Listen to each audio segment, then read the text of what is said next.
We are live. Good morning, everyone, and welcome to the March 2nd meeting of the East Hampton Town Board. Carol, would you please read the roll call? Councilwoman Burke Gonzalez, Present. Councilman Lees, Present. Councilwoman Overby, Here. Councilman Bradman, Here. Supervisor Van Scoyac. Present. Please join me in saying the Pledge of Allegiance. I pledge allegiance to the flag of the United States of America, to the republic for which it stands, one nation, under God, indivisible, with liberty and justice for all. Today's meeting will begin with the public portion where any member of the public may call in and give us their comments on any topic. We ask that you please keep your comments to 3 minutes or less. Then we'll discuss the following topics. We'll have Jeannie Carrozza presenting bids. We'll have an Eagle Scout Award project by James Farrell presented to us. Remote location capabilities and equipment. Jason Noer from LTV will be presenting that. We'll have Water Quality Technical Advisory Committee recommendations on the expansion of the Water Protection District. We have Melissa Winslow, town staff from Natural Resources, as well as Chris Clapp, the chairperson for the Water Quality Committee. We'll have a special events update from one of our attorneys, David McMaster, followed by liaison reports, and we do have a few resolutions to do today as well. So at this point, Michael, do we have any callers on the line? No, we do not. I'll let you know if we do.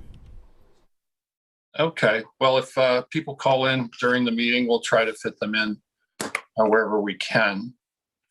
So let's move on now. We have Jeannie Carrozza here with us. Good morning. Good morning, Jeannie. How are you? Good, thanks. How are you? Good. Okay, thank you. Good. I have a few bids to accept and a notice. The first one is for Jet A with additive and 100 low lead fuel for the airport. And that's with Asset Aviation Group, the apparent low bidder. And that's our current vendor as well. The next would be for our annual traffic signal maintenance and repair for contract for 2021. And that would be with Hink Electrical Contractors. We also had a couple of construction bids, one for the East Hampton Police Department interior renovation. Carter Mellons is the low apparent bidder for that one in the amount of $69,625. And the next would be for the Maidstone Pavilion roof replacement. Preferred Exterior is the apparent low bidder for that one in the amount of $36,000. And also we'll be noticing another bid for printing of police forms. And that's it. Thank you. Any questions for Jeannie?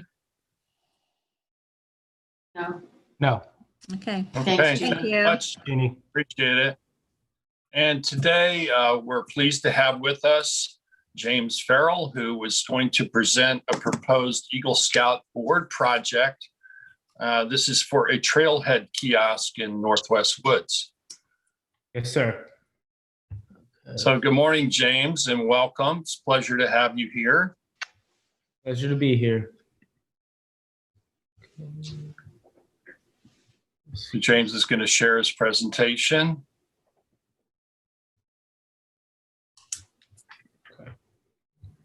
So I'm proposing the building and placement of a kiosk on Northwest Road at the intersection of the Pominock Path. My name is James Farrell. I've grown up here since I was 1. I'm now a junior in East Hampton High School, have been in scouting since 1st grade, and have completed almost 100 hours of community service in my high school career. The kiosk that I'm proposing will be placed at the intersection of the Pominock Path on Northwest Road and will provide visitors of that trail system valuable information on the location of the trails and the location of historical sites in the surrounding area, such as the cemetery, the old schoolhouse, and the old Kirk Foundation. I have personally I live right adjacent to the trails and use those trails multiple times a week. I am planning on starting the building of the kiosk and placing the kiosk in early spring. This is a kiosk that one of my fellow scouts has built for his Eagle project. It is located by the water at Cedar Point Park. I helped build this. And in speaking to Mr. Lease, this is what I believe you guys would like. You would like to do a few more, I believe. This is the parking lot currently where I'm proposing we put the new kiosk. There is currently right here a little kiosk that gives information about some of the trails, but I think that it would be valuable to have a little bit more information about the trails. So here is a map of the proposed spot for the kiosk. Here's that parking lot that I just showed you. And it is one of the parts of my kiosk is going to show all of the historical monuments such as the Vanscoy Cemetery and the schoolhouse. In addition to showing historical information, I would like to show a map of the surrounding trail system for local hikers and mountain bikers to be able to enjoy these trails just the way that I do. Here are the plans given to me by Mr. Whitty, who helped build Tristan's kiosk, and given these, and I believe Mr. Lee said I would have some help from the town to help build this. That'll be it. Thank you. Thank you, James. And do we have any questions for James from the board? Yeah, I was just, please, if I could. James, what troop are you with? East Hampton or Sag Harbor? Sag Harbor Troop 455. And what's one of your favorite scouting memories? The first one that popped into my head was whitewater rafting in torrential rain, where we also had to camp out like right after, and it was just like our tent started floating. Hey, that's the good memory. It ended up being a good memory. It was a lot of fun. That's James, James, if we can just see you on the screen here, if you just want to set your video, I just want to let the board know that when James initially came to land management and myself about this project, I know he mentioned in my liaison report, and other board members mentioned that this is sort of the process for on-town property. James has been very active with discussions with land management. We discussed this also within the Nature Preserve Committee. The Nature Preserve Committee is very supportive of this this project, and also on that committee is Rick Whalen, who is very involved also with East End Trails Preservation Society then too. So, as if the board is likes this project, land management will continue to assist any which way things might need. I think it's a very handsome kiosk. And James, have you calculated how many hours you think this is going to take to do? Because isn't that part of when you present to the committee, you need to put together, what your plans are and whatnot? I have not calculated the hours, just because the last time that this specific kiosk was built, Mr. Whitty did it, and it was mostly him by himself. And this time it's going to be more of the scouts doing it, because Mr. Whitty is no longer a scout leader. So it might take a little bit longer for the scouts to do it than it would the carpenter. Terrific. Cool. But I'm planning on having it done by fall. Well, congratulations on embarking on Eagle Scout. It's such a small percentage of scouts make it to Eagle Scout, and that'll be something that'll be with you for the rest of your life. Yes, ma'am. Yeah, I'd just like to add, it's a well-designed kiosk. Having the little hip roof and shingled makes it very attractive. It looks like a really good project, both to present the history and the trail system in the area, but also for the scouts to learn about construction. This isn't a particularly simple project. It's got some complexity to it with the angles and whatnot, hip roof again. I think it's really great that there will also be another opportunity for people who visit the trail systems to understand some of the history here. This area was once a village, really, a lost village at Northwest, and until about 150 years ago, it was actually quite active. So for more than 100 years, it was farmed and inhabited by people populous enough to require its own schoolhouse, which is right next to where this kiosk would go. So James, thank you very much for bringing this to us. Any other questions or comments for James? No, I just want to say thank you to James and thank you to the Boy Scouts for doing this. We've had several Eagle Scout projects. It's always gratifying to see the Eagle Scouts doing such good work for the town of East Hampton, and just want to thank him. I agree with the supervisor that it's a very good looking structure too. So good luck, and I hope to see it in the fall. Thank you. Thanks again, James, and thanks for your public service to the community. I know you've put in quite a few hours already, and I think that's emblematic of what's great about living in East Hampton. And good luck on your Eagle Scout project. Thank you. Have a nice day. You too. You as well. Thanks, James. Next up, we have Jason Noer from LTV and the remote locations capabilities and equipment. This is something that's been brought up by Councilman Bragman as liaison to LTV as new technology that Jason will apprise us of. And there's Michael Clark too. How are you? Director of LTV. How are you, Michael? Good, not too bad. How you doing? Doing okay, thank you. Hi, Michael. Hi, Jason. Hey, I'm going to pass this off to Michael to open it up, and then I'll get into the nitty gritty about it. It's good. Jason makes me feel like the boss. That's a good thing. But thank you for the time on the agenda today, folks. I'm as Jason said, I'm simply going to tee this up for who has always been the man behind the curtain, Jason Nauer, who's going to give you the details on something we call the D10 Plus. So let's set the stage a little bit here. It was nearly a year ago that things changed drastically in how the public meetings in the town of East Hampton were to be held. Both the town and LTV, we all hit the ground running, I'm sure you remember, and made changes on the fly. And I think we came up with a decent alternative to keep people involved and informed.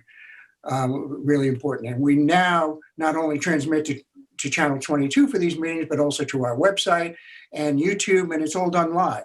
So, you know, we definitely, and when I say we, I'm talking about LTV and you folks, we brought the government meetings to the next level during a global pandemic to the point where other public access stations were actually contacting us for hints on how to do this and how to do it right. And that's something that you should all feel really proud of. And but the great thing about levels is that there's always another one. And that's kind of why we're here today. And we think we found a way to increase participation and inclusion, if you will, by giving the local community more options to participate. We feel that that this is really the future, or use the buzzword, the new normal, and consider, if you will, what we're going to present today is really the hybrid meetings, kind of what we're doing now, plus additional input. And that will eventually lead to you folks being back at town hall with socially distant people in the room and people in other locations where they can participate. So I know it's a little congested there, but I'll stay on to answer any questions, but I'd like to turn it over to Jason now to get into the technical aspect of how this is working. Jason. All right, thank you. I'm just going to do a quick screen share here. Let's make sure this works out. Okay, looks like we're pretty good. All right, so we're calling this at LTV, we're calling this the Community Communication Initiative. And the purpose is, as we all know, we want our community not only to stay together, but to grow together. And how do we do this while maintaining the status quo just isn't enough, and the need for open discussion hasn't even been more evident. Some of the problems that we're facing right now is isolation. People not interacting with each other has been only exacerbated by the pandemic. Exclusion, people unable to participate in government from either a disability, transportation, language barriers, fear of government, and misinformation, conspiracy theories, and just bad information online. What we're looking at is new technology and opportunities. This is the D10, what you see below you. It's a small device that's going to mount on top of a TV. It has a 4-camera array, which is able to do 32 feet of coverage, and also 12, it's an artificial 12 microphone array with a 30-foot distance communication. The cool part really, in my opinion, is that 12 microphone element. We've all been in places where people have tried to have a lot of people on a Zoom meeting and people are far away from it and you really can't hear them. This uses artificial intelligence to pinpoint and boost signals in certain key areas and hear people from a far distance.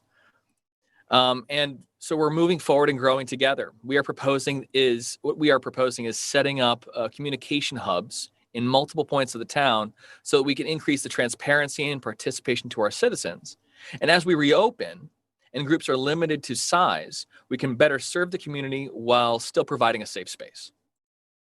Possible uses. Now, I'm throwing this out there for possible uses, but I just want to open this up for a second. Our first priority is going to be government meetings, but I want to show what we can do to grow past that. Group accessibility. By utilizing these hubs, we can open up for members that cannot be present for a number of reasons.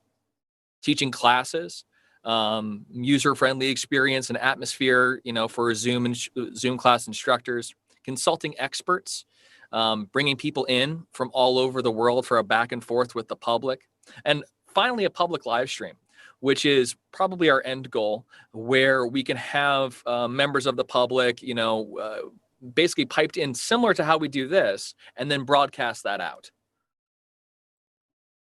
So open spaces, by opening up the uses of these hubs to the general public, we will be normalizing it and hopefully increasing the interaction between the public and its government. Now, Mike, I'm going to stop my screen share for a second, and would you be able to play that video for me? Yes, stand by one moment, please.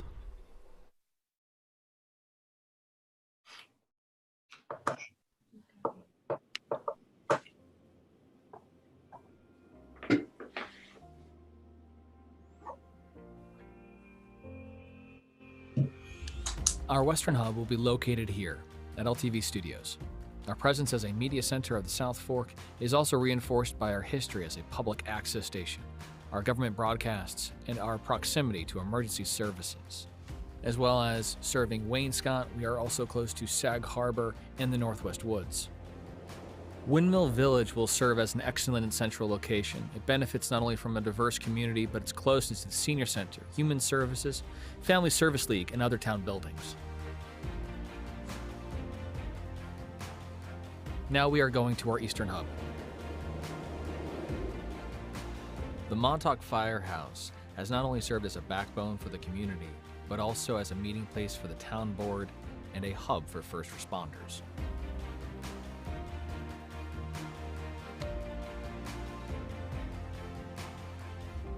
These 3 locations put the majority of the town within a 5-mile radius of a communication hub.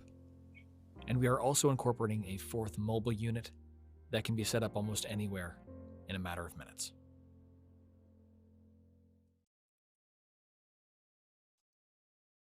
So, in short, that's our presentation, and we'd love to hear any questions or discussion about it. So Jason, I think it's a very interesting idea. And, I know at one point LTV had a remote van, and the technology certainly has changed quite a bit since those days. Obviously having the flexibility to go remote with a mobile unit's really, I think, important. And then, any way to increase the accessibility, I think, so folks wouldn't necessarily have to come to town hall to join us. I guess they could be live on camera and we could hear directly from them. I like the fact that the microphone system is quite complex with multiple microphones, and so audio would be enhanced. I do think that we probably will see legislation in the coming months or year that will change the public open meetings law to embrace this newer technology rather than having to have in-person meetings. I don't think we'll be going back to the before times with regards to that. I think it's an improvement that I think most people have embraced and has increased accessibility considerably. We actually, I think, have greater participation now based on the numbers I've seen being remote and having people be able to call into our board meetings than we would have had previous. So I think this would only work to enhance that capability. So can you describe how a studio, for instance, might be set up at one of these locations and how that would allow people to participate? Yeah. It obviously would increase the potential capacity for a meeting without crowding everybody into a limited town hall meeting room. Yeah, that's exactly it. On an important topic. Yeah. So what would happen is that you would go. Let's just take the Montauk Firehouse because we're all familiar with it. I forget the janitor's name. He's a custodian. He's a really good guy. He goes and sets up all the chairs. That's the same deal. The podium probably would be now in the center. And then where the windows are, you would go and you'd place your big TV. And then you'd put your D10, the D10 on TV on top of it. Mind you, I have to say, the D10's naming structure for all their products is something that annoys me because there's like 5 different products and they all have a different numeral after them. But this is called D10 on TV. You'd place that on top of there, and then it uses the speakers and the display built into the TV to then interact the same way that we have the Zoom right now that we're all seeing. It's the same interface. I see. Takes a few minutes. So you could have it set up with a podium and someone would just take their turn going to the podium, being recognized from the audience in some way. Yeah. By show of hands, or sign up or whatever. And then we could hear directly from them, and that would be simulcast. So everybody watching would be able to see. Exactly. Yeah, absolutely. And so like, if you had a big topic, like let's just say, let's just say you get to a point where you can say, all right, there's going to be 20 people in a room maximum, right? You go and you take those hubs and you break that out because if you got some big thing going on and you have to have 80 people there, well, now you have 4 hubs effectively between, let's say, 20 people in Town Hall, 20 people Montauk, 20 people LTV, 20 people, you can divide that amongst all of the people there rather easily. I know I, for one, would feel a little bit more comfortable not being in a crowded room full of 80 people. Right now. And so it would be something along those lines where you can have that interaction with the public and people can still feel like, okay, and the other thing is the risk for exposure moving forward. You don't want a room packed full of people because, that's just kind of not the era that we're in right now.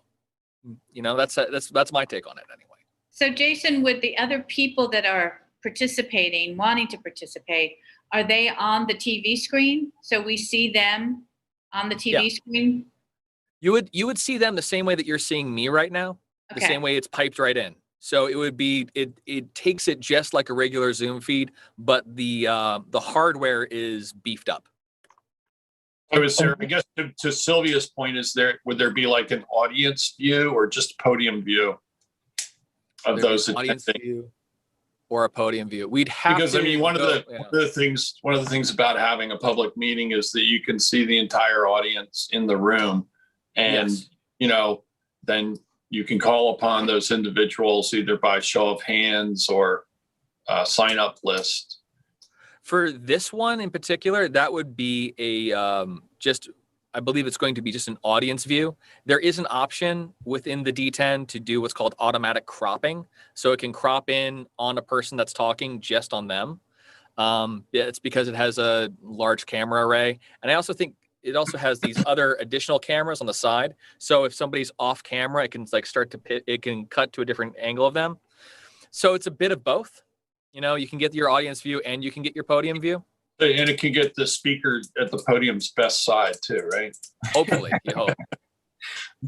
And can we could control the different locations? In other words, if there were 2 or 3 locations, we could say, let's go to Montauk and see who's there waiting to talk. 100%. Yeah, that's a complete possibility. And you know, and it then also cut back to Springs or cut back to LTV. Yeah, and we're sorry, go for it. I was just going to say we're so used to the old school way that people come to the government, and this is a real new way to bring the government to the people, which I think opens up possibilities, because I think you're right. A lot of people may be intimidated, or they may have limitations on their ability to travel, and it might be much easier to go to a small room and get on a video feed closer to where they live or work. I think it's a really potentially really powerful tool for transparency and communication. Yeah, and we don't even know, Jeff, the extent, to be honest, we don't really know the extent of how much more this will give us. It's literally, we're waiting for it to come here to LTV. We've ordered one, just one unit that we're going to test. We're going to trial, before the rollout and all that. We're going to trial it with, actually the East Hampton School Board has agreed to trial it. JP Foster has raised his hand for that one, and which is a really good environment to do that because of their setup over there. And we'll be able to really kick the tires a little bit and see, what can this do? What can this provide? And then, look at things. So, things are bound to change a little bit as we go through it. But, we feel it's a really, things aren't, like you said, Jeff, we're not going back to the old way, I don't think, of doing business anymore. That's the one thing that's come out of the pandemic. And, we need to be prepared for it. And this is just the next step in that process, we think. The other thing I wanted to mention, without, I don't have to get into all the pricing, but it seems to be pretty accessible even for a small town like us in terms of the cost. Each unit is priced at, there's an introductory pricing right now for $399 per unit. And then after that, what we're planning on doing right now is going and I'm already talking to community members and business leaders about maybe donating if they have a display that is really good, but just, somebody upgraded to, like, let's just say a 4K display, and they have a really perfectly fine HD 1080 display that they just don't want out in their house anymore. I have a friend who does home automation, and that's kind of the business that they're in, is that every year basically the person gets a brand new TV, and then after that, it's kind of like, oh well, what do we do with it? Well, let's put it in storage, see if anyone else wants it. So we're looking at that to really bring down the cost, but also there's a sense where it's like we really should be reusing this technology as much as we possibly can. It's still fine for our purposes. It still is going to do its job extremely well. I'm glad to hear that, because I have one and I want you to have it. I'm looking at it right now. It's sitting in the den. Yeah. So can I just ask, so the $399 is the cost of the D10, and then you need the television on monitor on top of that. Correct. Out of curiosity, where is the school district going to put that hub for the test? So what's going to happen is that they already have, I believe, a large screen in where they're doing their board meetings for the Zoom, for how we're rigging out the Zoom right now. and we're going to put it on top and then just run the feed into there. It operates through your HDMI cable. It's pretty cool. You hop onto your Wi-Fi, set up your HDMI cable, make sure that you have power, and then after that, you go and log into the Zoom and you join the meeting that you need to. I guess my question is like, so physically, where are the folks going to line up if they want to speak or they want to watch the meeting? I mean, I would imagine it's a separate location than where they're currently having their meeting. No? That's going to be a question for JP, but I do remember there was thoughts about this earlier where they wanted to have people in the large auditorium. They wanted to have two. It was kind of a different system, but it was hypothetically there would be two of them, one of them in the auditorium and one of them in the board meeting. Mhm. And that way people would be able to go up to it and talk, and then afterwards go back down. You know, something along those lines. It would act kind of like a virtual podium in a sense, and pipe the feed back and forth. It's also really, the other thing I like about this system is that because the microphone is distant, you don't have to worry about somebody coming up to the mic and talking to it and, you know, potentially getting contaminated. But to answer your question, Kathy, even more so is that we just haven't gotten into that level of detail with JP yet, but that's really them wanting that at the beginning in a separate room is kind of what really pushed us in this direction. You know, they were among a lot of other things into, you know, so we're going to basically, they'll be they could be actually in the same location, but in different rooms, just to try it out to see if it works. Right. But we haven't got to that level. So then if we create a hub, do you have somebody from LTV? Is there a staff member in that hub? Is the town provide some? I mean, I'm just trying to think through the process. Those are great questions. What's going to happen is Jason will go over there and say it's Windmill Village, which we haven't even talked to them about yet, but say it is, right? And we go to Jerry Mooney over there and say, yeah, and I'm sure he's the kind of guy that would love to do this. We give him training on how to do it. It's real basic stuff. We set up the TV, we set up the D10 on top of the TV, and there's a location. And it's really just once it's set up and Jason gives him a real overview of how it is, it's just a matter of making sure that it's turned on for the meeting. Correct me if I'm wrong, Jason, but isn't that the case? It's connecting on and signing in, but yeah, and part of that training is, I would say, an integral part of why I like this system. You know, I don't want it to be where it's, you know, oh, it's just for LTV and it's just that it's just a small use case. You know, the more that we open it up and the more that people can see, oh, all right, we can go and pipe people in back and forth. It's a user-friendly system. Let me just put it that way. It's a user-friendly system. So just so I can follow the train of thought. Sure. So now we're back in town hall, right? Because, you know, it's that time. We've all been vaccinated, whatever. Normally, Mike is downstairs in the control room, you know, because our cameras are built in at town hall. Now we've got hubs in LTV, Windmill Village, and Montauk Firehouse.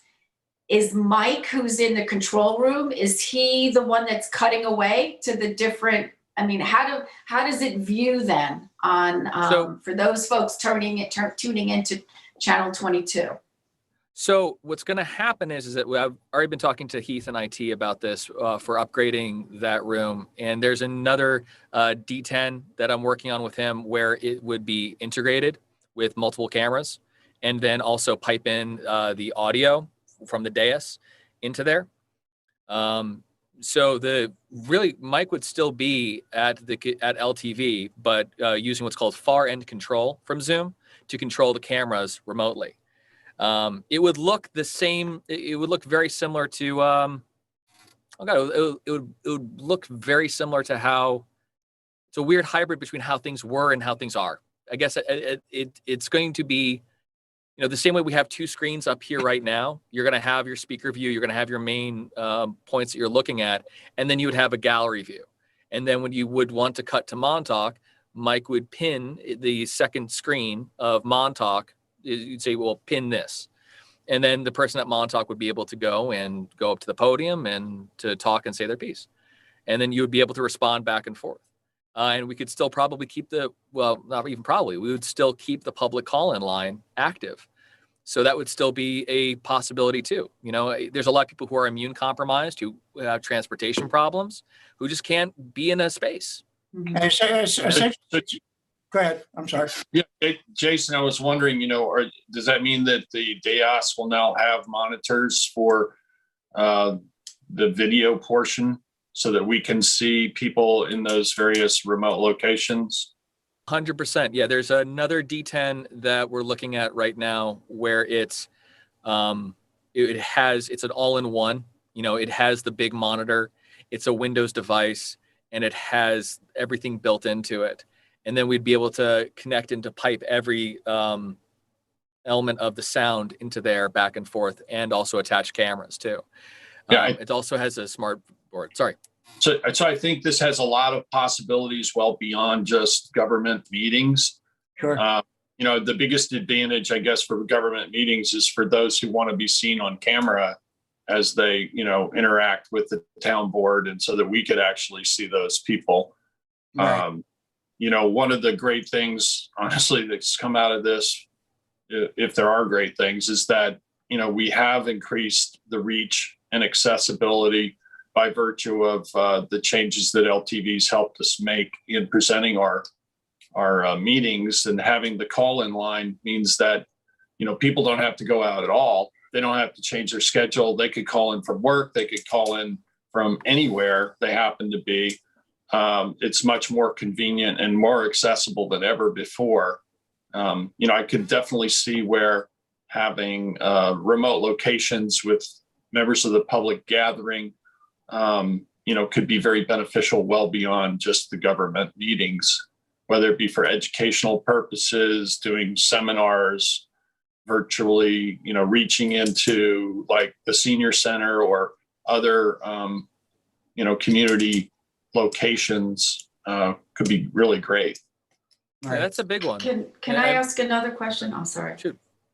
Well, so, I know that we had money in the budget in 2020, I believe it was $25,000 to do some upgrades to the quality of, I guess, the visual, and I don't know if it was for the sound too, in the main meeting room at Town Hall, which I don't think we ever did. And I think that money went to fund balance. But how will this, or will it help with sound or for our ARB and our planning board that don't sit at the dais, don't have individual microphones, and are sitting around a table once we're back in front of the dais, once we're back in Town Hall? Jason, you want that one? Go ahead. Yeah, 100,000%. Yes. Smiling, I can see. Yeah, it's been like a year that I've been like, oh, this is going to be great. But what happens is that the upgraded TV. So I talked to Heath about this for upgrades, and he's an integral part of how we're going to be able to move forward. And I have to say first, thank you to the people at the town who do IT. They've been doing a great job patching everything together. Heath, have always been able to talk to him, and just 100% great guy. So with the D10 on TV, so let's just say the planning board and ARB, when they're in what we call at LTV, we call that the pit, the area in front of the dais, because no camera reaches it well. Right. And also microphones typically were placed on the table and then papers were on top of them. And anyone who's watched those meetings doesn't see the person down in the pit, down in the LTV control room trying to adjust the mic accordingly. But what happens is that now the microphone is on the TV. It's on a thin bar on top of the TV. And it's going to be able to go and pick it up and pinpoint those people in particular. So on top of all of that, so the sound is going to improve because of the fact that you're not going to have to deal with, people just not talking into the microphone. That when they turn away, that was always the biggest problem, was people would be talking, there would be a microphone on the table, but when they wanted to address something, like planning board is a good example of this too. They wanted to address something, so of course you're going to go and look at the screen behind you. And the second you look at the screen behind you, you're turning away from the microphone.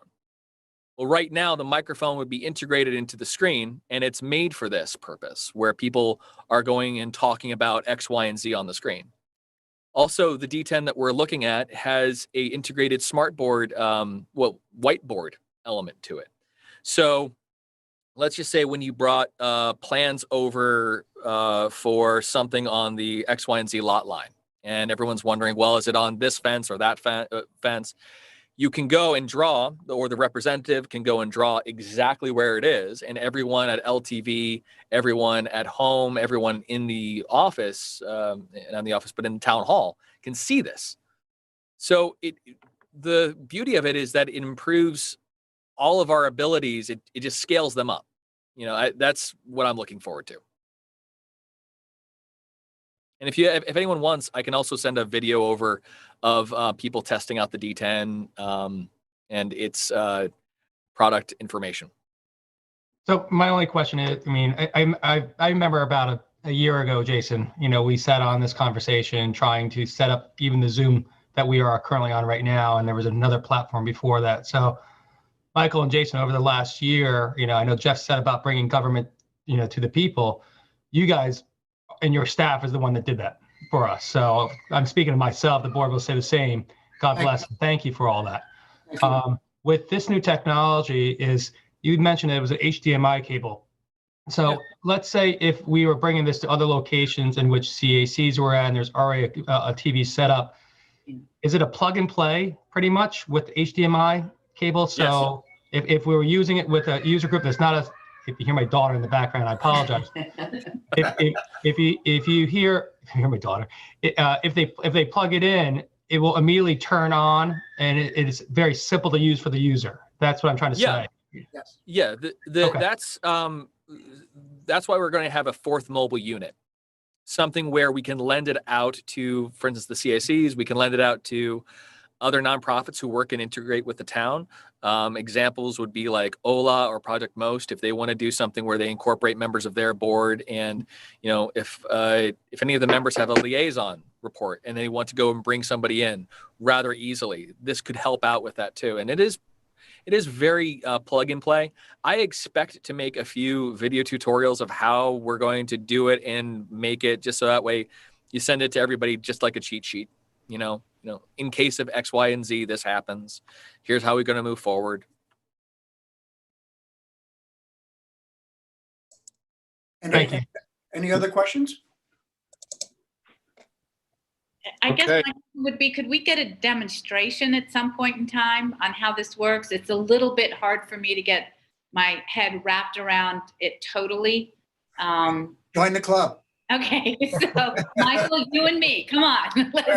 We'll do something. If you could show, I would be happy to come and look at it and see how it. You guys go to a remote location and we'll watch you from the comfort. Yeah. We're waiting for it right now. We're literally, we put in our pre-order. We were on the first ones in the order list. I just got an email from them maybe a few days ago about, you know, they're just experiencing a few delays, and the second we get one in, it's going to be put through its paces. Okay, great. I would be happy to look at it and see how it works. Absolutely. And the good part for the town board also is the fact that for the town actually is the fact that the money that comes to us from the grant, the $40,000 grant from Altice each year, we'll be taking the money out of that particular budget to fund this particular issue. So it's not something that you guys have to worry about, but it's really, I mean, I don't want you to think that this is going to happen overnight. This is there's a long-term plan and there's, baby steps involved, but it's going to happen fairly quickly. And when it does, as everything else that you guys have done, you'll be at the forefront. You'll be the leaders of really being able to display something that's really inclusive for the whole community.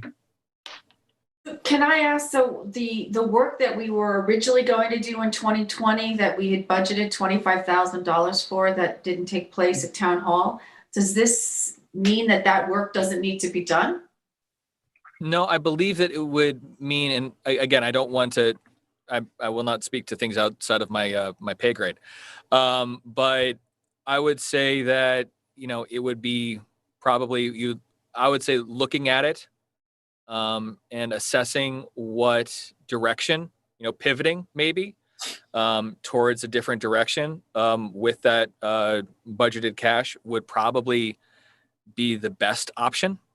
Only because the world's changed from 2020 to now. So I would say that, the upgrades would just change. I mean, Well, the one that we're looking.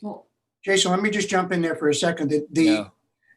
I can tell you that the money that was allocated for that is gone for what we need to do to get us up to where we are now in 2020.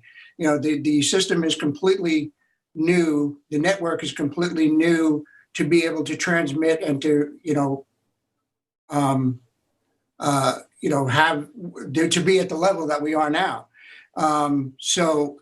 Were you thinking, Kathy, that money is here waiting to be used, or? Well, that money wasn't encumbered. I don't know, Jeff, why we didn't encumber the money so that it would have carried over into 2021. But I'm just asking because there were projects that were lined up for 2020 to improve delivery of, town board and, ZBA, ARB, planning board meetings. That work wasn't done. And I'm just trying to understand how this new D10 fits into that picture. Yeah, my recollection is that some of that work was done. It wasn't passed over. Because I remember talking to you, Mike, about it. Yep. And being a little confused about what the equipment was that we were buying. I thought, but there was new equipment that was bought. It was a high def upgrade, Jeff, to the cameras. Yeah, but they bought some other equipment, as I recall. I didn't think it was done. I thought No, I can tell you, I came in on the fringe of that. That was already in progress when I came in as executive director. So it was kind of weird because there were things purchased using grant money for that purpose, which have been upgraded. We had the gentleman from Maltese, another Jason down there, and we replaced a lot of the equipment down in that room. But fortunately or unfortunately, a lot of that stuff was, that was done before the pandemic, and it's essentially a whole new system now. It's really, we're working with completely different software and completely different network. I mean, you've had to move completely beyond the old system due to the pandemic and doing the remote meetings like this. I understand those upgrades had to take place, and honestly, LTV's been one of the most valuable resources this town has had throughout what has been one of the most challenging times in a century, perhaps in our country's history, period. And you guys have been there with us the entire way. Thank you. And, I can't tell you how much I appreciate it as a town supervisor, being able to rely upon you to help get the word out to the community on various things. And we're going to have some pretty exciting news for you to get out today as well, a little later in the meeting, with our, dedicated vaccination website and online registration process. So,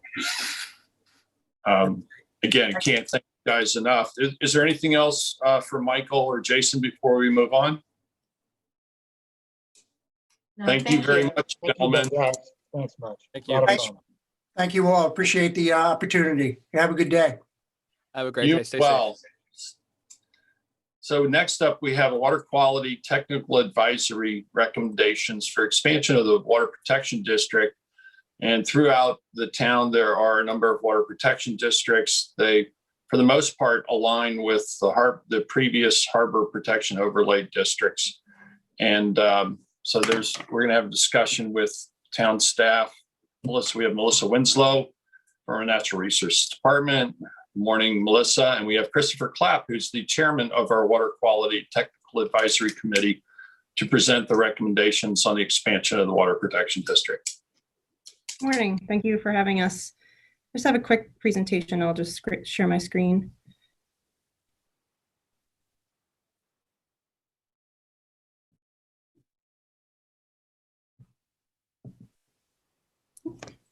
Can everybody see that? Yes, thank you. So I'm Melissa Winslow. I'm a senior environmental analyst with the town's natural resources department. I'm just going to give a quick overview and background on the district, and then Chris Clapp, the chair of the Water Quality Committee, will go over the changes and let the board look at the new boundary adopted. So what is the Water Protection District?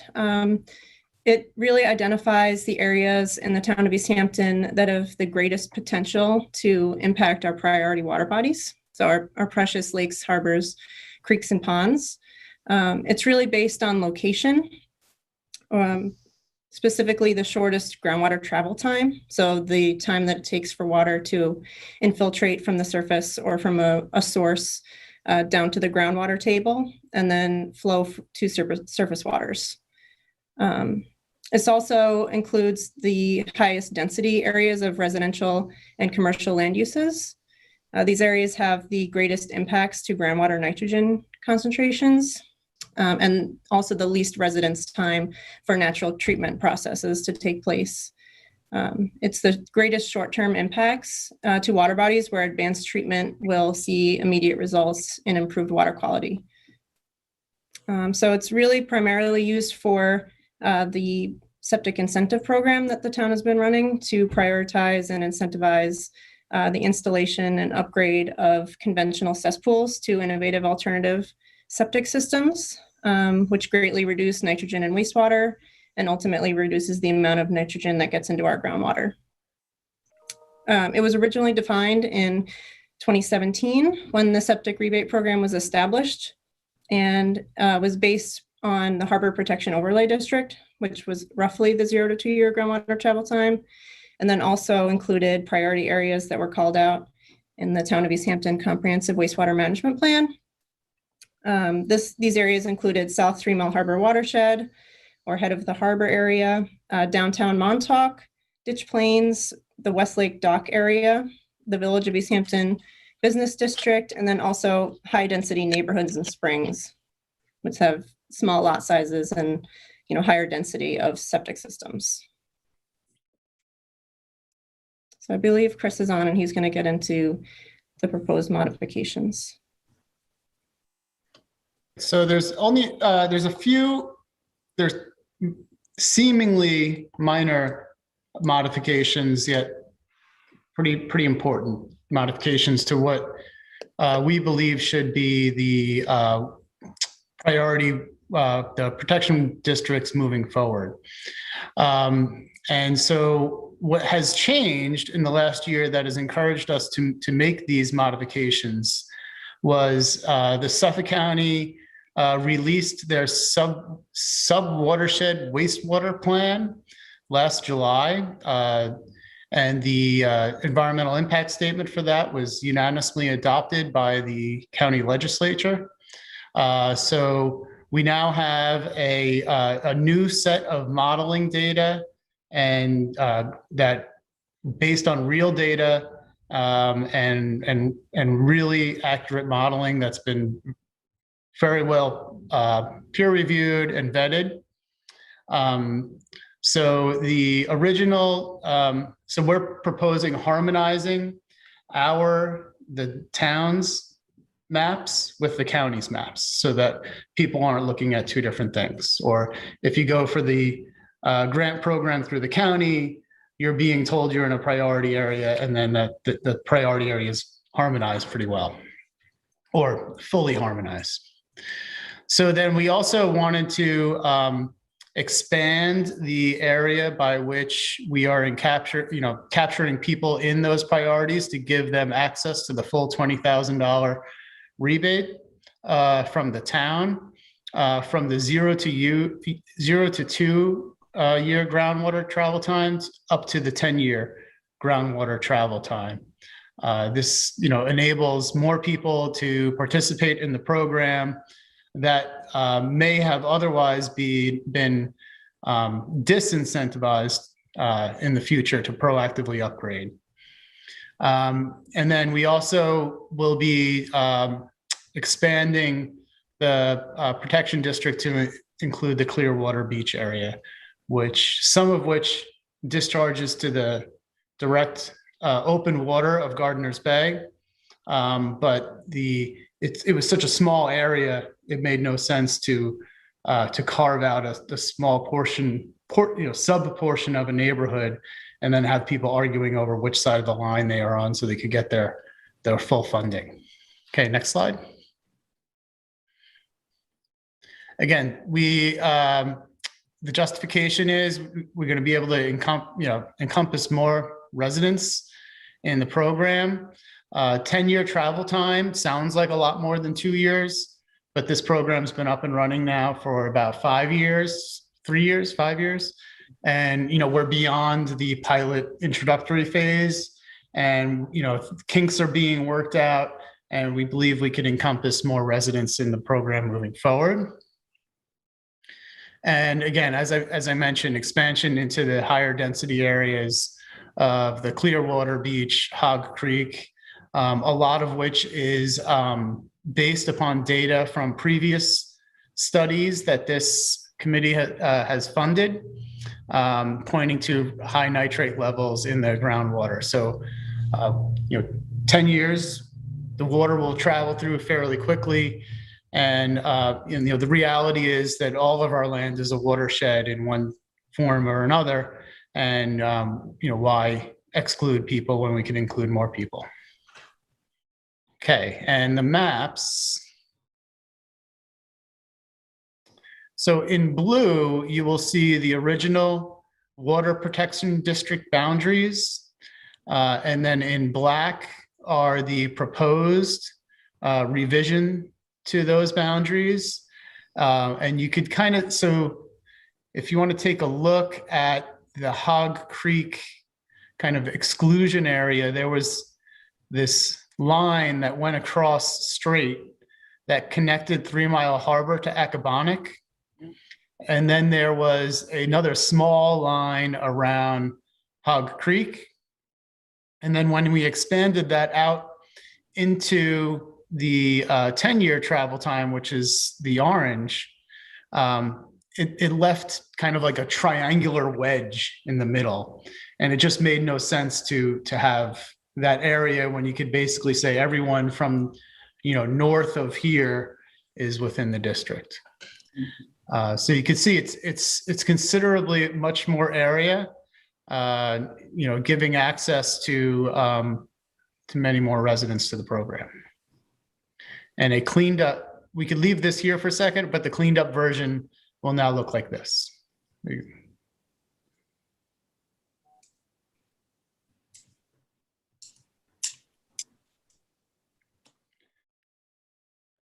I think that's all we have. That's really all we have. It's up to you guys. We could go back to the previous slide if you want to discuss any of the amended changes. But this is what we have. And thanks to the town's GIS staff for working with the committee as we continually ask for revisions and tables and such to mull over. Great. So we have any other questions for Chris or Melissa regarding this? So the gist here is we're expanding to get better protection. Basically, we want to increase the range and protect more lands that were previously not included in these districts, because 10 years doesn't look so large anymore. It sounds Yes. like a prudent step to take, especially in light of the new data that you have from the county.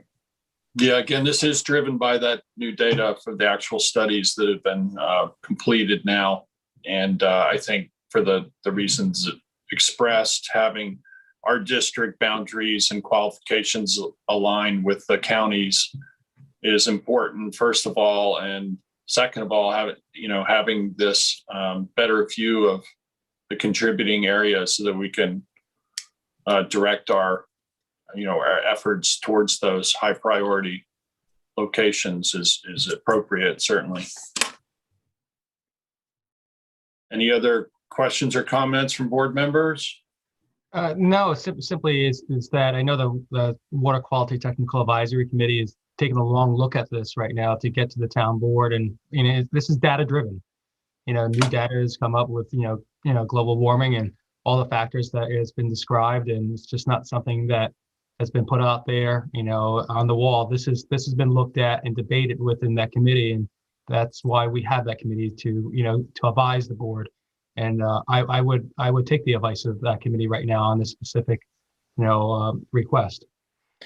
The other thing that's drastically changed is you have more people living out here and more people at home every day, right? So you're actually getting a lot more loading from these residences throughout the town than we historically have. And as it was discussed in the previous presentation, some things are not going to go back to the way they were, and there's going to be a new normal where you have more people, at home more often just because they've gotten used to it.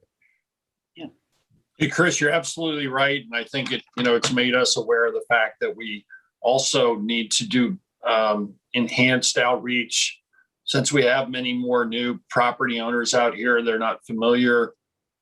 Many might not even know that there aren't sewer systems, that they're these individual disposal systems, and that they're all in need of upgrade, or many of them are. And to be able to reach out to folks and help them understand what our efforts are and why to protect our waters and our quality of life here, crucially important. So we know we're going to have to step it up with, again, more people here and for longer periods of time during the year. And if I remember correctly, a couple of years ago, we did a postcard to the folks that were in the Water Protection District to let them know about the grant program. And now that we're, I support expanding the boundaries, I would hope that we would do, some more community outreach. Yeah, that's absolutely the case. And we did, in response to more people being here, we have heightened our social media and website postings and outreach, but we need to continue to do that and increase it, I think. Mailer is probably a good idea. Yeah, I think we could definitely do another mailer to this wider group. And I think we've done 1 or 2 social media postings with the town, and then through our partners, CCOM and TNC, doing some outreach and presentations to try to just get the word out about the program. Well, thank you, Chris. Melissa, anything else real quick before we move on from board members? Okay, thank you very much. You folks stay safe and be well. Thank you. Good to see you all. Good to see you Thanks, also. Chris. So that brings us up to special events update, and we have David McMaster, one of our town attorneys, here with us to run us through the special events updates. Obviously, with COVID last year, many special events that were planned never took place, and those that did take place were severely restricted, and a number of safety protocols had to be put in place. But with that said, and without any further ado, David, are you with us? Yes. Good afternoon. Good afternoon, David. Today I'm going to discuss special event permits and the town's current ability to issue those permits for certain types of gatherings in the context of Governor Cuomo's statewide executive orders. And as everyone on the board knows, summer's quickly approaching, and that's the season for special events. Before I get into the current series of executive orders, I think it's instructive to look back on the previous phases of statewide guidance that have been issued since the start of the COVID pandemic. There have been several distinct, what I'll call regulatory periods. The first one, when New York began its recovery, was the phased reopening. Each phase had a series of uniform regulations, including a statewide non-essential gathering limitation. These regulations became less restrictive with each new phase, culminating in phase 4. As most of the state reached phase 4, the regulations moved into the hyper-localized cluster regulations, which made the effect being that the regulations were less uniform as they shifted to focus on specific localities that had higher infection rates. This also saw the implementation of different non-essential gathering limitations for residential events and non-residential events. And now I would submit that the executive order that was issued by the governor on February 24th pertaining to wedding receptions and catered events, it appears that the state has entered a new ad hoc approach to COVID regulation, but more on that a little bit later. And the reason that I just went through the history of that is because the current series of statewide executive orders that apply to special events are a combination of rules from each of these regulatory periods that I just described to you. The result of this is that in deciding whether or not to issue special event permits for certain types of events, the town is frequently bound by seemingly inconsistent, outdated, and confusing statewide guidance. That being said, I'd like to touch on some of the most frequent types of special events and locations where we receive applications for. The first one is special events on town beaches. Those are still prohibited because the current guidance for beaches that's in effect is the same as the guidance from 2020. And that specifically bars catered events, large gatherings, picnics, and beach parties. I reached out to the state earlier in the month, I guess it was last month, excuse me, and asked if they anticipated, updating the guidance, and the person said probably, but didn't have any more information. And just bear that in mind. So the town is not currently in a position to issue special event permits for any type of gathering on a beach. Then the next category of special events are residential special events. Residential special events are limited to 10 people. That comes from the cluster phase regulations that I described earlier that came about in Thanksgiving at the start of the holidays, that period. So in addition to the 10 people limitation on residential events, a special event permit is required for gathering at a residence if there's outdoor music later than 9 p.m., if cars are going to be parked off the residential property, or a tent will be erected at the residential property. So far we have beaches, no people, residences, 10 people. The next category is special events on public property. Executive Order 20245 basically applies the current non-residential gathering limitation to gatherings at public property. And that current limitation is 50 people. And that's a more recent example of the guidance that's, I'd say, closer to being current than the regulations that apply to events on beaches or at residences. That being said, the executive order gives the town discretion whether or not we want to open up our parks and public property to special events. And the town at this time is not taking reservations for town picnic areas and for Pond House. That obviously might change in the future if conditions improve, but for now, that's not happening.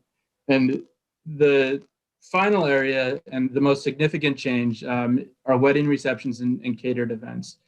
This guidance was just issued, was on February 24th, 2021, and it becomes effective on March 15th. I summarized the contents of the order for you in the memo that was distributed, and it's fairly complex. But the gist of it is that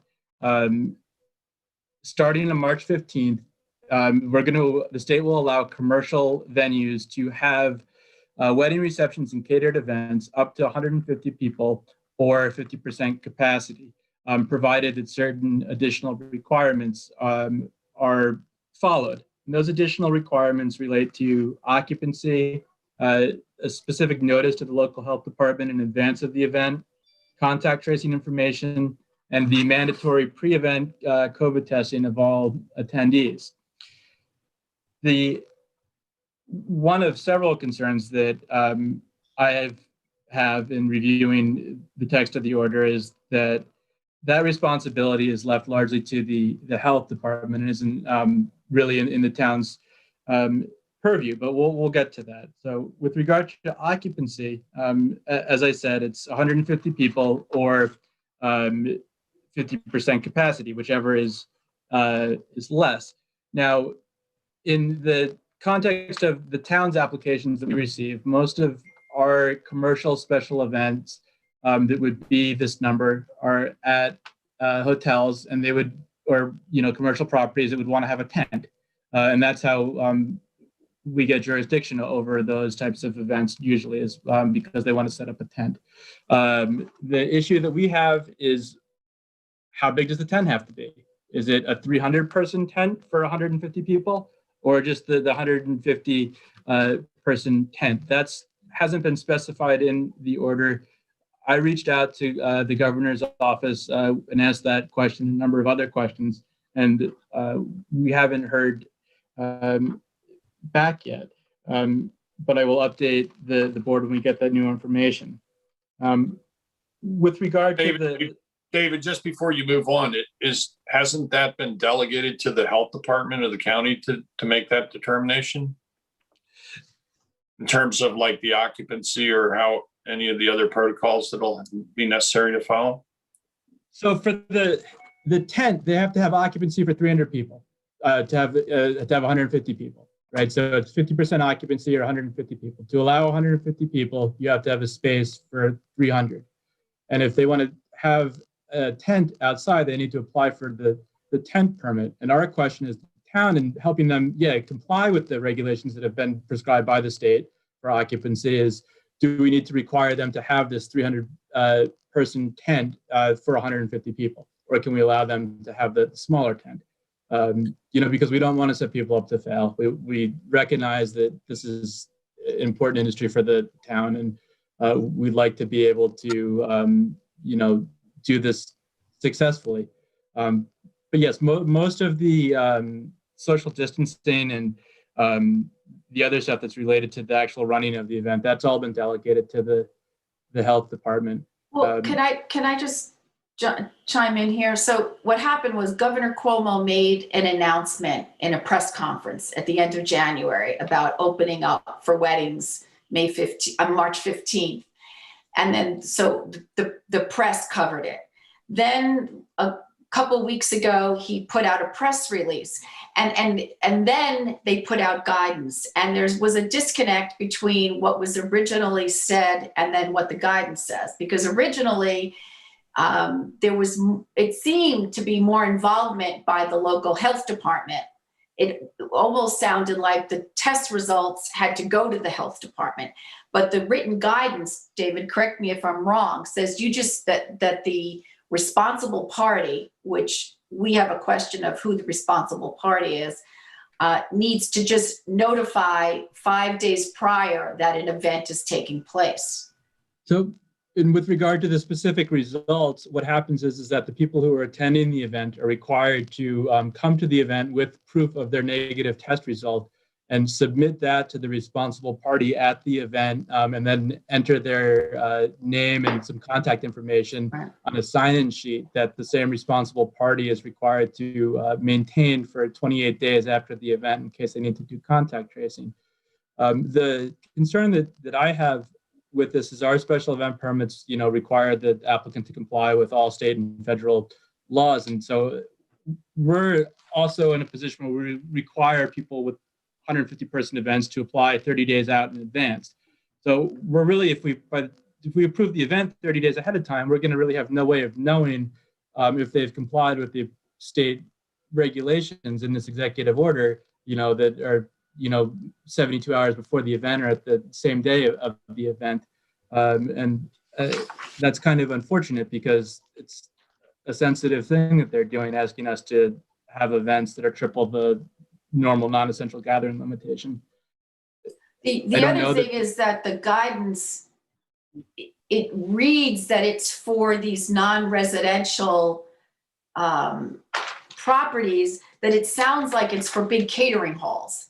And which is another question that we raised, because it sounds like it's more for like the Garden City Hotel or Leonard's of Great Neck, not for, the types of wedding events that take place out here. So, which is why we've asked the governor's office for more clarification. Because, I think it was 3 pages that applied to this, and it was just, it just raised so many questions. And if I could just chime into that, I smirk because the rollout of this is the announcement, then the guidance, instead of the guidance and the announcement. I think, as legislators, we're starting to get used to that a little bit right now. After a year, yeah. Exactly. But here's the thing is that if we do give a special event permit, okay, and we decide that we're going to do that within the time frame that special event permit might be then authorized, and the event itself, there might be changing guidance. So absolutely. How are we gonna track that with a responsible party? It puts a lot of pressure upon our events committee also, and our infrastructure of town. So, with the evolving guidance that possibly be happening, there's different mechanisms that we need to put in place now. So, first of all, I appreciate you having this conversation now and getting it out there, because it was part of the Montauk CAC discussion last night, and I've gotten multiple phone calls from business owners in Montauk recently about this. But that's what I'm worried about a little bit, is that the changing guidance might change after an event permit might be issued. So can I chime in and ask too, because this is something that the Business Recovery Group has been talking about. We will meet tomorrow. I sent them the agenda for today so that they could be on at least looking at this conversation that we're having, and there may be some phone calls from some of the members of that business committee. So I'm also hearing that we might, and I think what David Lease brought up is great, because there might be changing guidance, and people, when they do a wedding or they have a 50th birthday party or whatever they're doing, I mean, these, plans are made pretty far in advance. And so people are putting their money at risk in a way. And so are the businesses that then end up saying, yes, you can come and be here.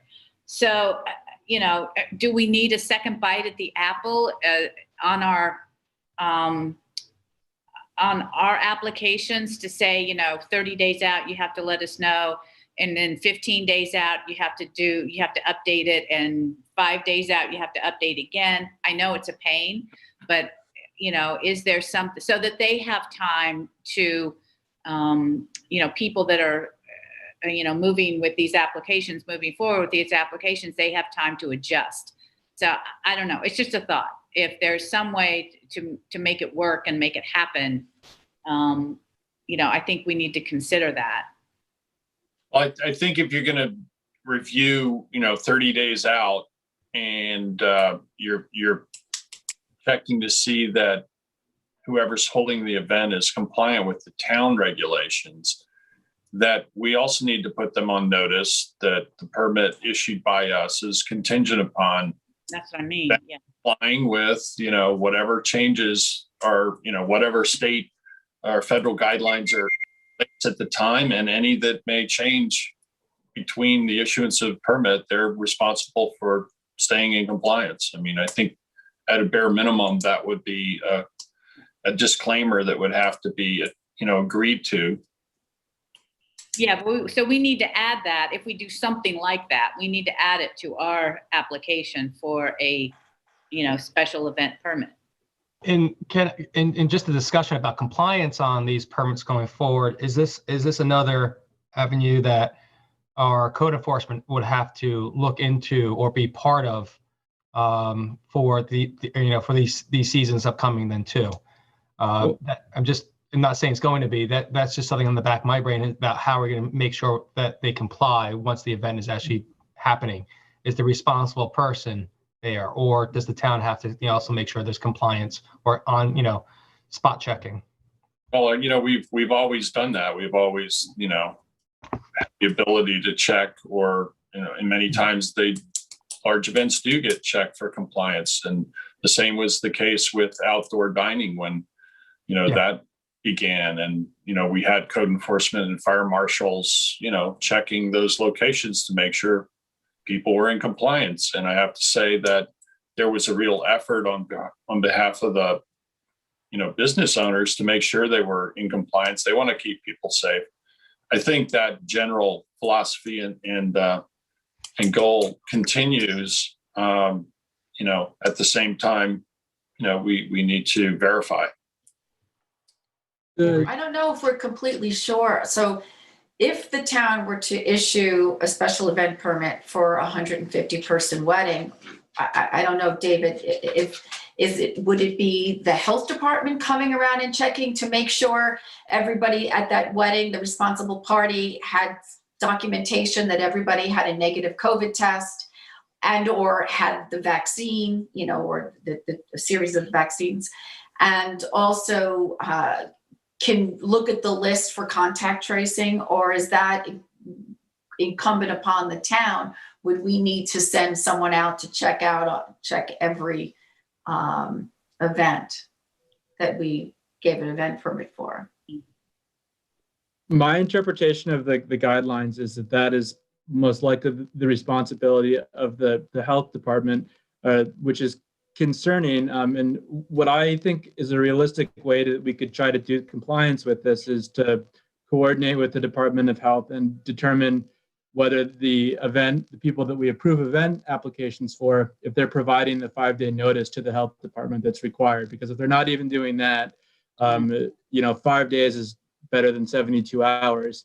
So that would be a good starting point. But the language in the actual guidance says that the contact tracing information, and I think that probably the copies of the COVID test results, all that's saved by the responsible party and made available upon the request of the health department. It doesn't say anything about the request of the town or the municipality. So it's a concern. I don't know if code enforcement, if they went out there and they saw a problem, if they really have a way to conduct enforcement, which is unfortunate. And we asked them, Well, it certainly could be a referral to the Department of Health. Absolutely. Not sure we're ready to do this. I'm a little concerned that given the ambiguity of the instructions, the difficulty of ensuring that they keep contact tracing information, the great difficulty of checking the dates on the tests to make sure that they're within the correct range is just, I think it all adds up to being too much. And the simplest answer for the moment is we're not going to do it. We can be stricter than what the governor is putting out. And I just see this as extremely difficult to monitor and, rife with the possibility of problems. And I'd opt for waiting it out for a while. I mean, so to your statement that we can be stricter than the governor, I don't believe that's the case at this point right now. I think we've been barred from being stricter than the governor in this particular instance, but it's certainly something we can follow up on. I don't see why we couldn't set our own standards that are stricter and say, we don't. I know when we tried to do that before, Jeff, the governor overruled that and made very clear to us that as a local municipality, we couldn't be more strict, whether it was the opening of certain businesses or whatever. Well, so it's something we can certainly look into, but I'm not sure. I think we could take the position that we'd be happy to enforce the governor's rules if they were clarified and assigned responsibility and we're a little more specific. But until they do, I just think it's a can of worms. Doesn't seem very practical to be able to regulate these events. And 150 people events right now are potentially spreading events. So well, I'd respond slowly and cautiously. So if my 2 cents on there, I understand where Jeff is coming from, but there's other industries right now that heavily regulated under the executive order, those being the fitness industries, in which they have to daily check in and daily, sign waivers and make sure they have all the information for contact tracing. And some of those locations might see, 150 people or more a day. I understand the spreading events on it, but I can almost, as I stated earlier, as we get closer to the summer season, these changes are going to keep happening, and the demands are not going to stop coming into the special events committee or the businesses that traditionally hold these type of events. So the sooner we get out in front of this right now and make sure that we have our protocols in place if things do change, I think the better it is. I would be wanting to actually look at these applications and have frank discussions with the vendors right now, to tell them these are things that the governor's given guidance, but also these are the things the town now wants from you. If we have to address anything extra, Jeff, I'm trying to be a realist that, these events are going to happen, and how can we best do it and control it instead of them just happening without control? Well, to be honest, I mean, we need these questions answered that's in this memo, because we really don't understand it. The guidance implies that these are only for, again, it sounds like the guidance was written for catering halls. And that's not what we have out here. That's not how, weddings and fundraising events take place. They take place, under tents and, on public property, on commercial property, on residential property. And we're not clear if that is even carved out in the guidance. So that needs to be clarified. And kind of as I was getting at in my introduction, the whole thing is very frustrating because this is 150 people, but the residential gathering limitation is 10 people.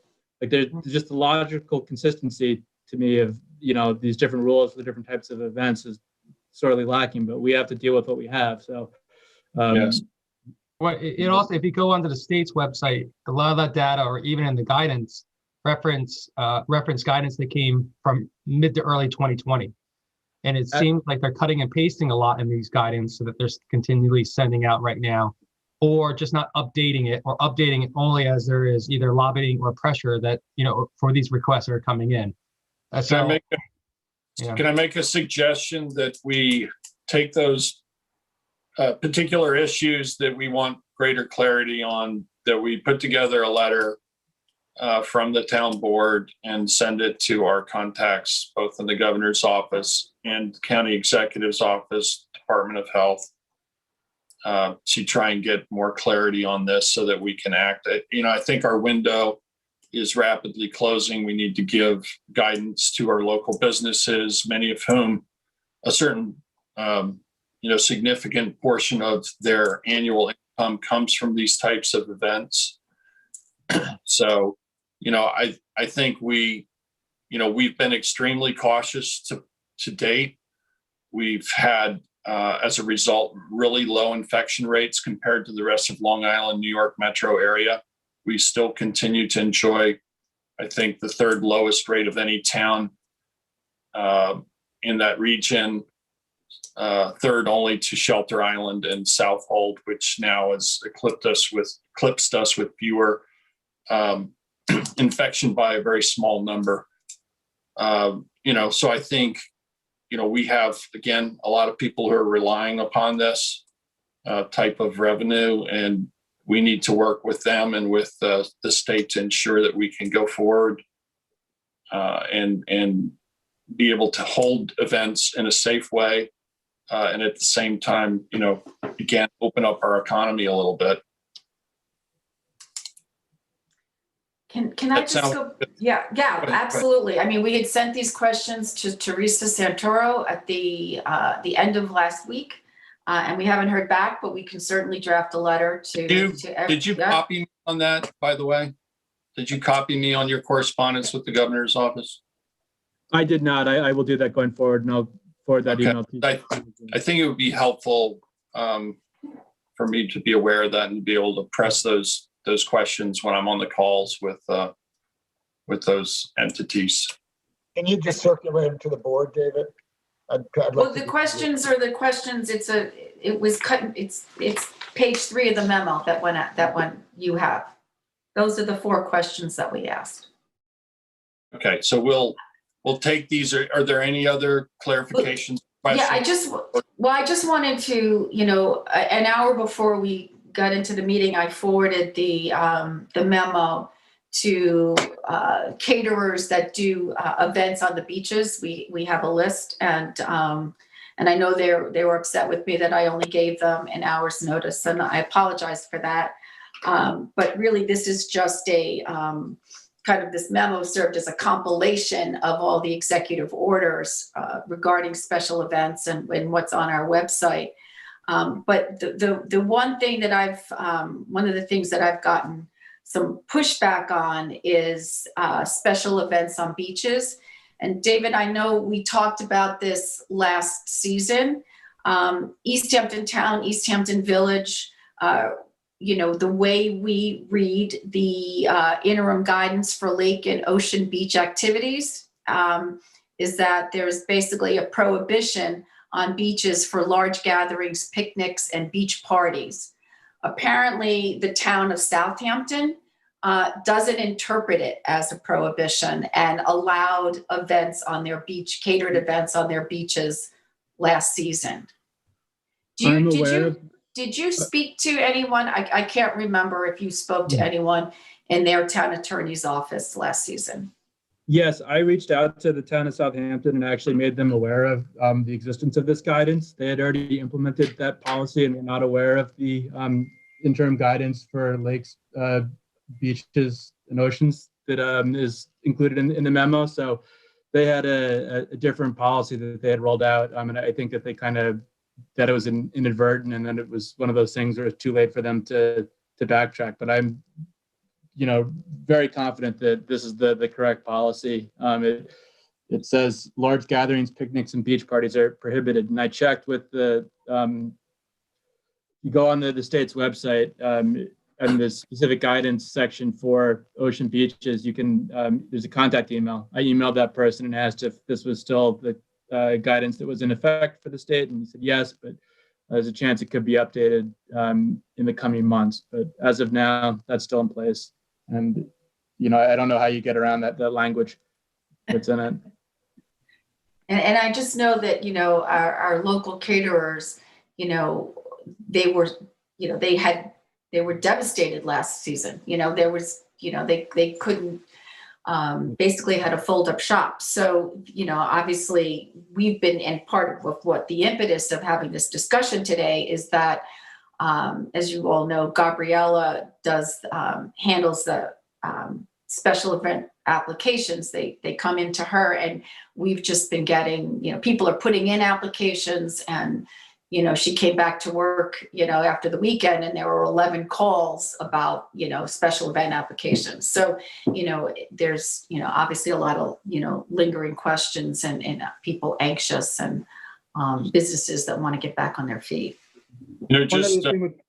Just to also just reemphasize, the governor's never lifted the 50% occupancy rule on beaches either. So, that's something that, we'll continue to inquire about, whether or not that's the next step, to have some of those restrictions relaxed, and what the state, thinking on that will be going forward. We are seeing many more doses of vaccine administered. And, if things continue to increase with the additional vaccine manufacturer of Johnson & Johnson, single dose being added, and supplies, being more readily available, we may see by Memorial Day that we're in a very, very different position than we were in last year. That's not to say that people won't still have to be going around with masks when they're in public and trying to keep their distance, but we certainly may be in a much better overall position in terms of infection rates and whatnot. So I think, again, this is one of those things that's been very fluid and will continue to be very fluid. And I think, it's incumbent upon us to try to be responsive and react quickly to address the changes as they come. We know we need to both keep people safe, continue to keep people safe, and keep our economy going and keep people employed and relieve some of the economic stress and impacts that are being felt across our community, all sectors of our community, we need to see the lines at our food pantries diminish, and not everybody is wealthy and can stay home and isolated and go on about their life. Many people are paycheck to paycheck. So we need to keep that in mind and do the best we can to serve everyone. Just my opinion. No, agreed. No, Agreed. I mean, Springs Food Pantry, I think they did close to 900 people last Wednesday. Right. And Staggering. We're on the cusp of the spring season coming, and many of the seasonal jobs can potentially restart, which is encouraging. I think we're kind of over the hump, hopefully. The surge at the holidays has subsided. The infection rates have gone down pretty significantly. And I'll talk about a little bit more in my liaison report about vaccine and infection rates and where we stand with COVID. But we're going to have to keep trying to address the needs of our community as best we can with the parameters that we have to work in, and so I appreciate all of your efforts doing that. Do we have any other comments or questions? We'll put together that list and circulate to try and get clarification from the governor's office and county health department as to special events and weddings, catering, Great. whatnot. Peter, could we see if we have any people calling in for comment? Yeah. Absolutely. Do we have any callers on the line, Michael? Yes, we do. I was going to mention that between topics. We have one caller on hold. I can unmute. The caller's last four digits are 2565. I'll unmute that caller now. Good morning, board members. Peter Venskoy. This is John Kololenko from Art of Eating Catering. How are you all today? Hi, John. How are you? Okay. I really appreciate the efforts you're making here, and I sense the confusion everywhere, not here only, but throughout the state and throughout the industry. Every Wednesday, New York State Restaurant Association Caterers Council has a great Zoom meeting at 11 o'clock Wednesday morning, and they're addressing when the guidelines came out, the suggested guidelines, a lot were so contradictory that it confused people in the industry. And there were a number of questions, a list that were sent back to the governor's office to try to resolve some of these issues, such as, who's going to be responsible for all the testing? Off-premise caterers have outdoor space. This is where they wanted all the dining to be, and yet they're restricting us to a small amount of people under a tent that we can expand and open up the air and so forth. So a lot of these questions are back at the governor's office currently. And the other thing too is their concerns were, people are going to be dropping food off to these giant events, but not realizing we're licensed by the Board of Health as off-premise caterers, as many others are out here, which designate us as having gone through special training and understanding of what is involved with dealing with off-premise, setting up a field kitchen and what happens. And, we're out there sometimes for a year working on these events with a tent company, a designer, or a rental company, and we look at all these things, and the fire marshal, and the Board of Health, the state liquor authority. So, this industry is very highly regulated, and we're guided by these government agencies already. So we're trying to get clarification too. And I think if you reached out to the catering and event community, you could get some people to get together with whoever it may be, if it's David or what, for our input and helping to clarify some of these issues that may exist. So that's what I have for today. John, can I ask you, do you have John, it's Kathy. Do you have, by chance, a list of those questions? Were they published for the folks that are on that call on Wednesday so that we could see, what the industry has asked of the governor's office? I could get that list for you from probably Sarah Higgins from the New York State Restaurant Association, who has been the liaison. And we have people that are working with the governor's office directly on this issue, because they were treating the on-premise and the off-premise the same, and they're two different animals. And Right. I think once they realized that, they had to go back and retool this. They were trying to get the guidelines out, I think, rather quickly, and maybe they had 2 or 3 different people inputting their own opinions on this, and you're just trying to be in compliance with helping us. They issued some guidelines that needed some further, I think, work, so they weren't so contradictory.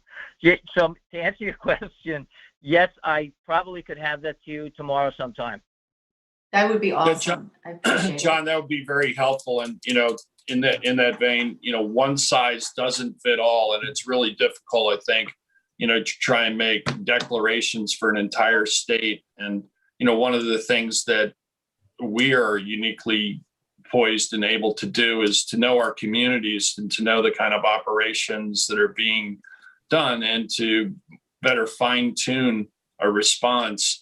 So, having that information in hand that we can go up the chain and make the case for, that a particular situation really isn't applicable, it doesn't make sense, isn't rational, whatever, given the circumstances, that we can have some impact and get some answers back to try and work with work with our community and as a liaison to higher up government officials that are making these decisions.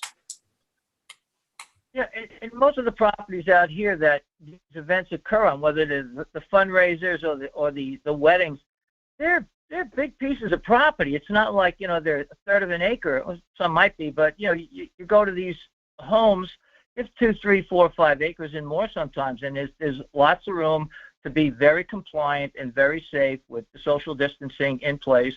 And of course, I know the fire marshals always at all our events, so there is oversight by the town pretty much almost every event that there is. Right. Yeah, Well, we have to by the Board of inspect, Health. right. Yeah. Sorry. Yeah. We have to inspect every tent that gets put up. I mean, that's part of Yeah, I mean, that you process. pointed out just another aspect that how we're different than even just Western, Suffolk. Many of the catering halls there are indoor large venues. Out here, it's very different. We generally hold our events outdoors. Now we do have some locations like the Yacht Club and Gurney's where they traditionally have those kind of events, and maybe inside they have the space. But much of our special events are done outside. So I appreciate you taking the time to call us today, John. Let us know. We look forward to getting that information from you that we can include with our letters in correspondence with the governor's office and County Department of Health. Okay, I have your email. I'll send that over to you. Okay. Thank you all Great. very Thanks much for your time. I really. Thanks. Yeah, John. stay well. Be safe. Thanks, John. Okay. Thank you. Mr. Supervisor, we have another caller on hold. Okay, great. Moving along, this caller's last 4 digits are 8638. I will unmute that now. Other events outdoors. Now we do have some locations like the Yacht Club and Gurney's where they. Excuse me, I'm just going to mute that for a moment and ask the caller if you're listening to. Yeah, there's a little delay. Caller, if you're listening with the last 4 digits 8638, please mute your television in your home or office, and I'll unmute you again now. This way there'll be no echo. Our letters in correspondence with the governor's office and. Hello, caller. County Department Are you of there? Health. Last 4 digits Okay, I have your 8638. email. I'll send that over to you. Okay. Thank you Great. all very much for your. I'm sorry, Mr. Supervisor. I don't hear anybody, but it's hard to really move forward with Yes. this caller. Sometimes we just have folks that dial in to listen, but I'm going to give it one more go.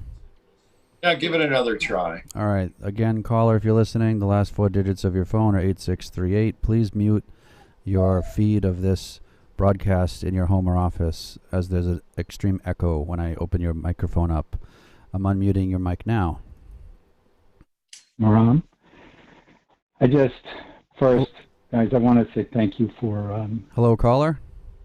Hi, could all you of state the challenges that you guys have been facing. I dial in as often as I can to watch and to hear what's going on, and I've always been tremendously impressed by just how much effort has gone in over the last year in facing all of the different challenges.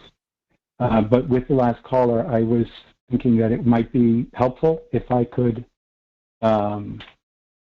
reach out to the Hotel Association and see if they've sent anything in. One more go? Oh. Yeah, give it another try. Excuse me, caller. If you're listening, Could you the last please four mute digits the your phone feed are of this broadcast in your home or office? There's an extreme echo. Hello, can you hear me now? Yes, caller, we can hear you, but you must mute. Could you just please identify Hello, are you yourself? able to hear me? We can hear you. Can you identify yourself for the record, please? Hello? Mr. Supervisor, they've hung up. They've hung up. All right, very good. Anybody else on the line? No, there's no other callers. Okay. Well, at this point, Mr. Supervisor, they just called back if you want to try it one more time. let's hear from the public. All right, I'm going to unmute that caller again. The last four digits are 8638. And they hung up. All right, I think we've made the best effort here to connect, and maybe Fair enough. Maybe with the D10 system in the future, we'll be able to see them online and work through this. At this point, I'd like to move on to liaison reports. Sure. So as I always start my liaison report talking about the town's Human Services Department, we're providing assistance to seniors and other community members in need. If you'd like to be part of our nutrition program where we're delivering 5 frozen meals and fresh fruit and bread and whatnot, please reach out to 631-329-6939. The last couple of meetings I've spoken about how we're the town, the police department are collaborating with OLA of Eastern Long Island to do parent workshops in Spanish. We are looking now to do Narcan training. Typically, we get the Narcan kits from Suffolk County, but for whatever reason, they have not been available. So we've got some training coming up this month, and we need to purchase 10 kits at a cost of $875. So I'm going to have a resolution on for Thursday and would like to fund that purchase from the Adolescent Mental Health and Substance Use Task Force line. So hopefully everyone will be in agreement with that. Spring CAC met last week. We had a presentation from Gordy and Racky on New York State's Climate Leadership and Community Protection Act, and that was followed by a very thoughtful discussion. And we also discussed the Maidstone Park Playground. If you recall, we put that in the capital budget for 2022. You know, some young families, they're architects and artists and designers, and we've been talking about a refresh of the playground area and the picnic area.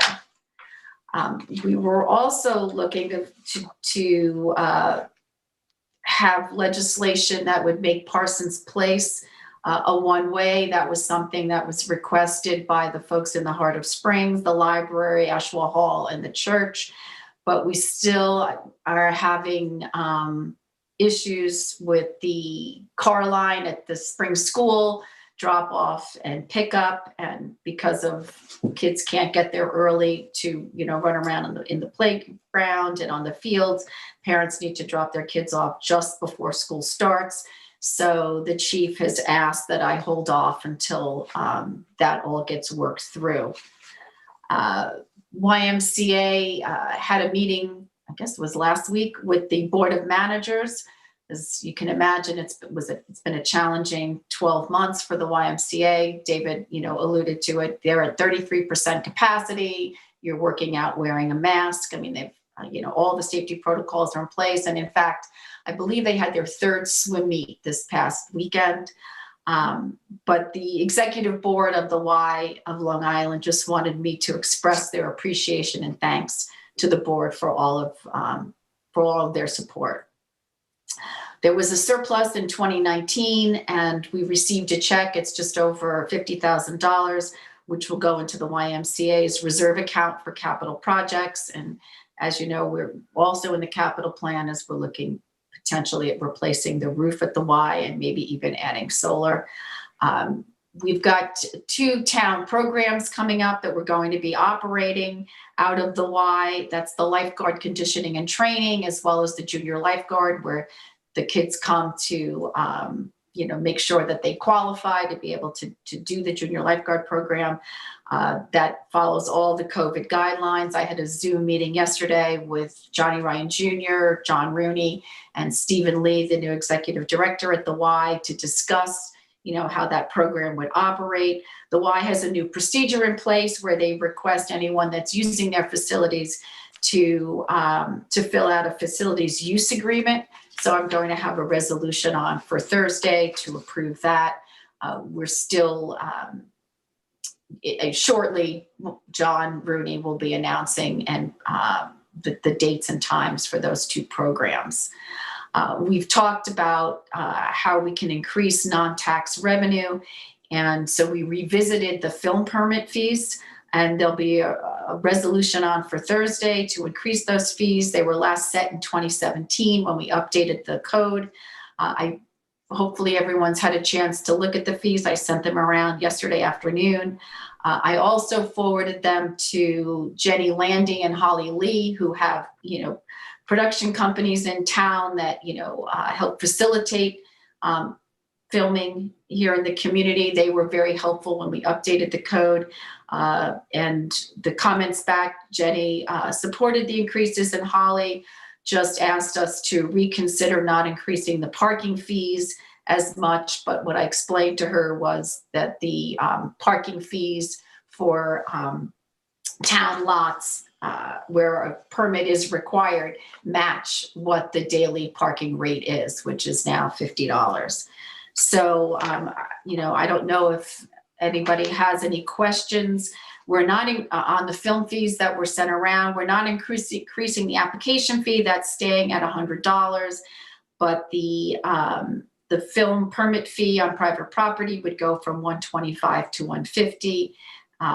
More than 20 people, including cast and crew, would go from $250 to $300. I believe that they're modest increases, and I would like to have a resolution on for that as well Thursday. Kathy, can I ask a question? Sure. Does the village also have a fee schedule for filming? Do you know? I believe so. Do you know? I haven't compared it, no. Okay.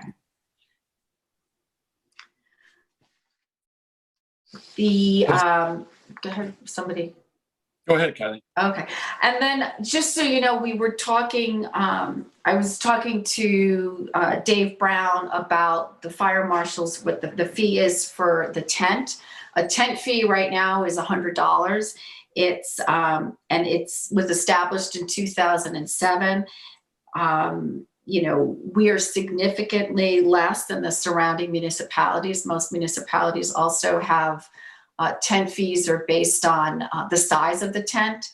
And this is something that Dave would recommend that we increase, although the tent fee is embedded in the code. It's not, by resolution of the board. So it requires a public hearing. But I've been in discussions with John Jelnicki and Dave Brown because we're looking at, revisiting the chapter to take that out of the code and do it by board resolution. So that's something that we're looking into. That would, Because it's, I'm sorry, Peter? I said that'd be helpful and be more consistent with the Everything rest else. of the code. Yeah, and it's very labor intensive, right? Because of, there's every tent that goes up has to be inspected and, and looked at the engineering and whatnot. It's a lot of work, and they're all, scrambling typically because the events are on the weekends, on Friday afternoon, trying to, review every tent that's going to be up for an event. Kathy, Yes. I just looked up the village. They're $500 a day and they have a traffic control similar to ours. Yes. Okay. So is that the application fee or the permit fee? It just says the application shall be accompanied by a fee of $500 Wow. per day to cover administrative expenses. Okay, so it looks like we may do it differently. We have an application fee and then a permit fee. It looks like they just have one merged fee. We have it based on the size of the event, because obviously the larger the event, the bigger the footprint and the more scrutiny it takes by the committee. I mean, when you think about the committee, it's Jeff and I are on there, Carol, Chief Sarlo, the fire marshal, the superintendent of recreation, Francis Bach, the clerk of the trustees. I mean, it's David McMaster in the town attorney's office. There's a lot of folks that are reviewing this. And, I believe that what we've tried to do is have the fees reflect the amount of, man hours, so to speak, that go into reviewing these applications. And then lastly, I just wanted to say that I know we have a 2021 town board liaison chart, but I think that there are some things that may not be completely accurate as far as our responsibilities are. And I was just going to offer, if you'd like, Peter, to get that updated so that, all the department heads have the final lay of the land for who, the departments and committees Kathy, that we're all responsible for. If you want to send me whatever you think's inaccurate, and I'm happy to have a look at it. Okay, great. And that's what I have for today. Great. Thank you, Kathy. David? Yes, I got a couple of quick ones. Kathy, thank you for mentioning the the YMCA and solar. That's the first time I heard about that. And with any roof replacement, it just goes to what our goals are for the township. Yeah, we're working with Lauren Steinberg and Matt Jedlicka, and I know she's trying to get the bills, past bills the last 2 years from the Y, just to see what their usage is. Yeah. Although it's 2020 is they were closed for 4 months or more, so it's but 2019. If not even EV charging stations eventually, but still they're looking towards it at that facility. It's the first I heard it. It's what I call it. Thank you. Yeah. Just quickly, I got a couple of the Fisheries Advisory Committee met yesterday. We had a discussion, a couple discussions on there. We brought in individuals from some of the other ports, being Quogue and Quogue and actually Mattatuck, in different areas. I want to thank actually Katie Petronis, who's a Deputy Commissioner of Natural Resources, and also James Gilmore, who is the DEC Chair of Marine Resources, and for coming in and listening to the discussion about offshore reefs, artificial reefs that have been being installed, and just listening to some of the fishermen's concerns about that, and having a dialogue. That we're going to have an ongoing dialogue and have some more information for the board later on. But that is something that the governor has been doing recently over the last maybe 10 years about putting, let's say, empty train cars in certain areas to try to produce some type of artificial reef or to have more life and habitat. But again, interaction with the fishing industries they want to be very aware of. We had a discussion also about some of the upcoming regulations for striped bass, scup, and also winter flounder. They're going to be happening at the Atlantic States and Mid-Atlantic States and Atlantic States Fishery Councils and MRAC shortly. If any opinions come from the FAC to the town board, I'll get those to you as shortly as possible to meet any potential comment periods. The one that would be upcoming potentially, I think it's for the 8th, is a comment period ending It's about the use of circle hooks and pork rinds. And members of the FAC are going to be sending me information about their recommendation for that, and I'll pass it on to the town board, and potentially we as a town will put in a letter if you all would support that. So I'll circle that around this week. So please look forward to that. In recreation, I want to discuss just about the lifeguards. Lifeguards received, I know I've discussed this over recently, they received, the HLA, Hampton Lifeguards Association, has received 2 complete drone setups for use of their public safety uses. With that being said, the 2 drones were encapsulating close to $5,000. The chief lifeguard, John Ryan Jr., wants to put one in Amagansett and one also in Montauk for use for public safety and potentially crowd control, only used for that, for the lifeguards. But with that right now is that there are certification courses to fly, and I think it's FAA 107 to run them. So there is an upcoming cost for that, and to have certain individuals to be able to prepare to use that. I'm acquiring what those costs are going to be, but I want to just let the board know I'll be sending around something to see if we can actually certify some of our lifeguards and our employees to use these drones, but there will be a cost to that upcoming. The Montauk CAC met last night. I think we had only about 3 of the members. It was a large gathering of individuals. Good to see everyone's faces. A lot of discussion on the special events, which we just talked about. Again, the Montauk Chamber of Commerce is there, Paul Monty, and others are on this. So they're keeping an astute ear to the changes that are happening and understand that there need to be protections for the users and the community health-wise, but at the same time that is needed for commerce out there. So they were probably listening a little bit on this, Kathy. I thank you for leading that with David. They were thankful to the town and Peter for the testing site that has been now placed in Montauk on South Erie Road. That is over. Okay, come on. That is over on South Erie Road. Excuse me, this is my daughter. She's home with me today. Say hi. Hi. She's on. It's over on South Erie Road, Montauk, over by the rugby station. Go find your sister, okay? I apologize. No apology. There's nothing to apologize for. That's just a pleasure as far as I'm concerned. Thanks. That's Dad and COVID. Okay. They also want to thank the whole board right now and the town and everyone for moving forward with the vaccine center at CDCH. Many in the community from Montauk were able to get their vaccines there, and there was big rounds of applause for that. So they wanted to make sure they thanked everyone for that.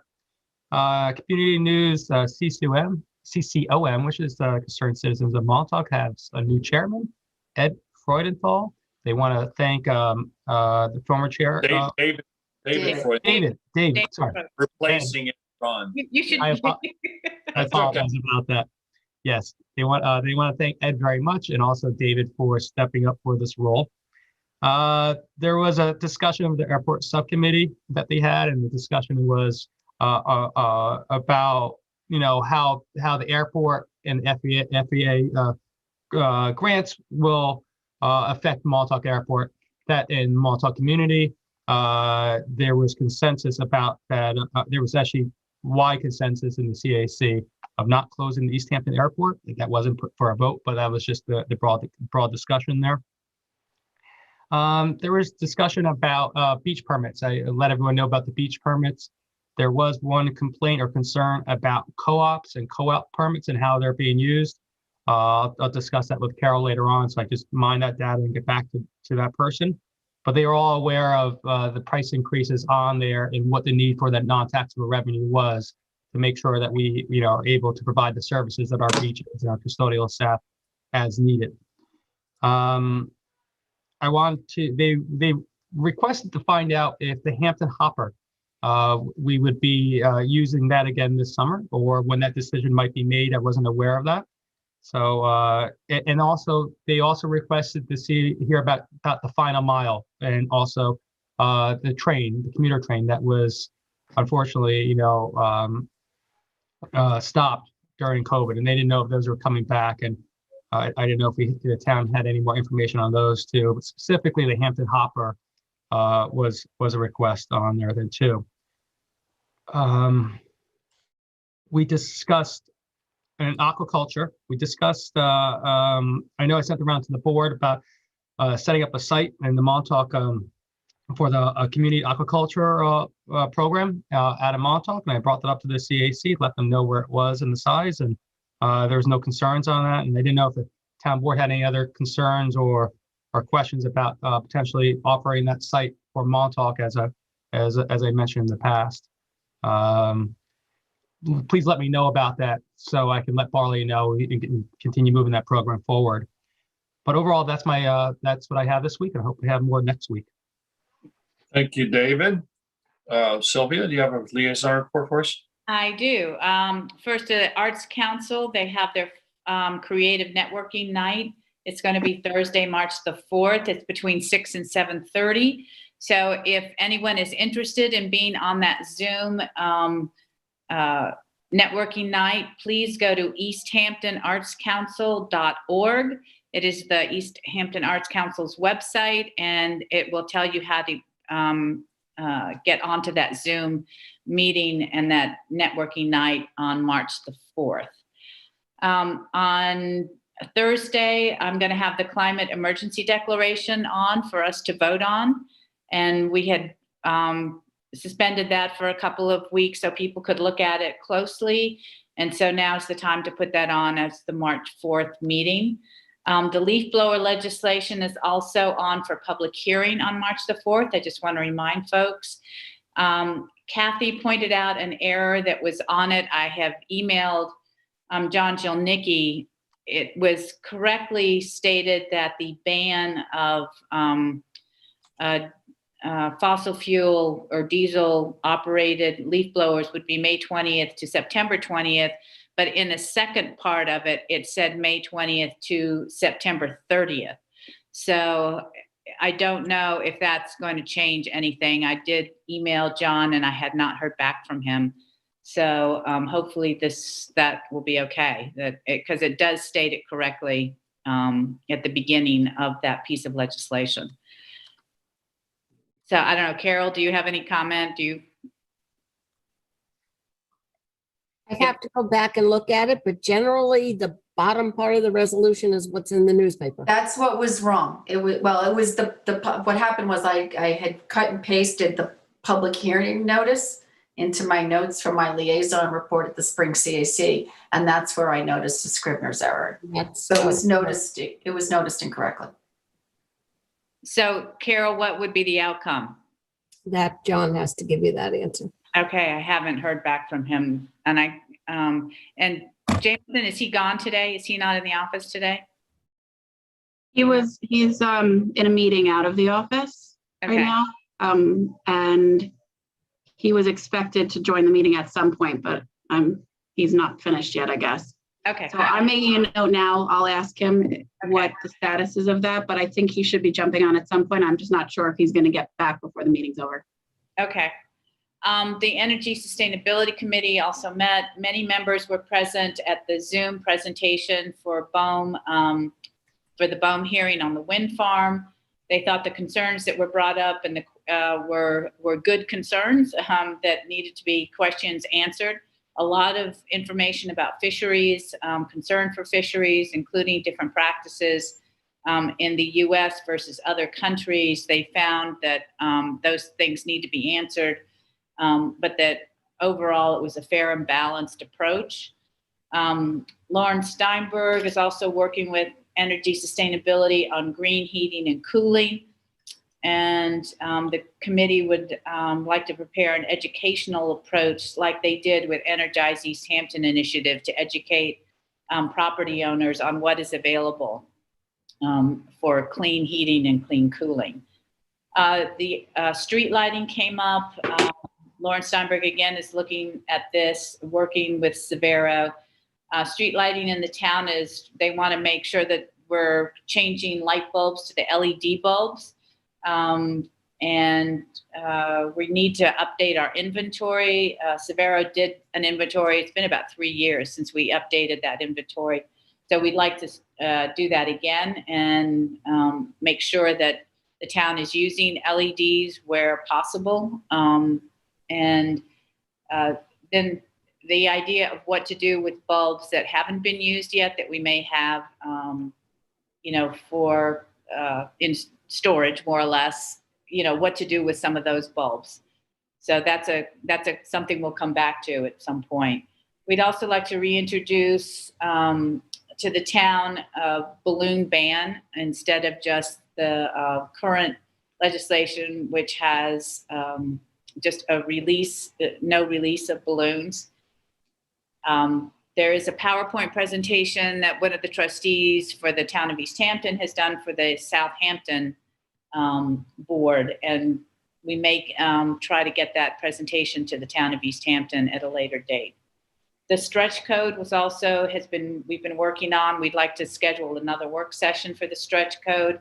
If you recall, it's an item that NYSERDA has put together that could fit into clean and green building, into our building code for green buildings. And so we're going to be working on that. And I'll come back with you to find out a good date for a work session. The business recovery meeting met on Wednesday, as they always do. And some of the numbers, I'll give you the update. Southampton, as of last Wednesday, had 14 COVID patients, and 3 of those were in ICU. Stony Brook Hospital had 94 patients, and that's really reduced from the week before that, which was at 158. So that was, no number is a good number for COVID, but this had come down quite nicely to 94. 31, though, were in ICU. At Eastern Long Island in Greenport, there was 1 COVID patient. Sylvia, I happened to be talking to Robert Ross yesterday about trying to secure some vaccinations. And he told me that yesterday was a good day, that the hospital, in fact, had gotten into single digits for the first time, I think, since the beginning of the pandemic, and that they had 9 cases. Wow, that just gives me goosebumps to know. Yeah, that, I know. It's It's amazing. But, obviously 9 is still too many, but it's the best news we've heard in a while. But at the same time, I have to mention this. The community lost, and I lost a good friend of ours, Paul Jones.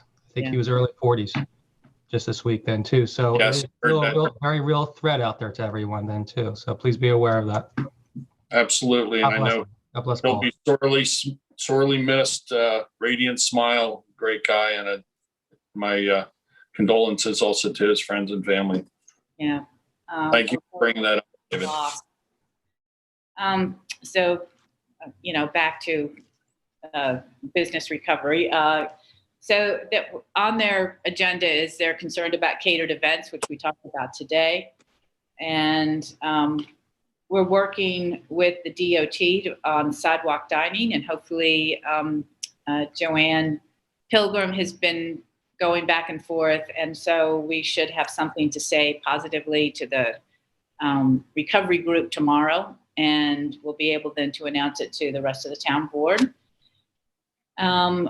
Been working with the Wainscott Hamlet plan, and I would like to suggest to the town board that we hire a consultant to lead the discussions on the final implementation.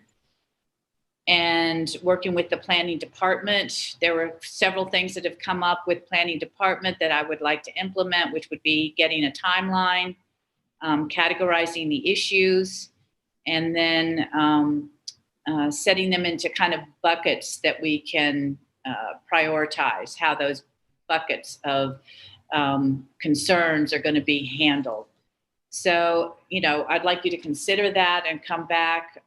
Certainly Lisa LaCourie has been very helpful in getting us to this point, and she might be the person that we look to help, kind of, for lack of a better term, close the deal on some of the issues for the overlay districts, working with rezoning certain areas of the hamlet, considering the pit and the western portion, which are in the hamlet study plan. So, and also then getting together with appointing a committee that's going to start working on the issues and helping us with the planning department and a consultant, I think would be the best way to get these things implemented.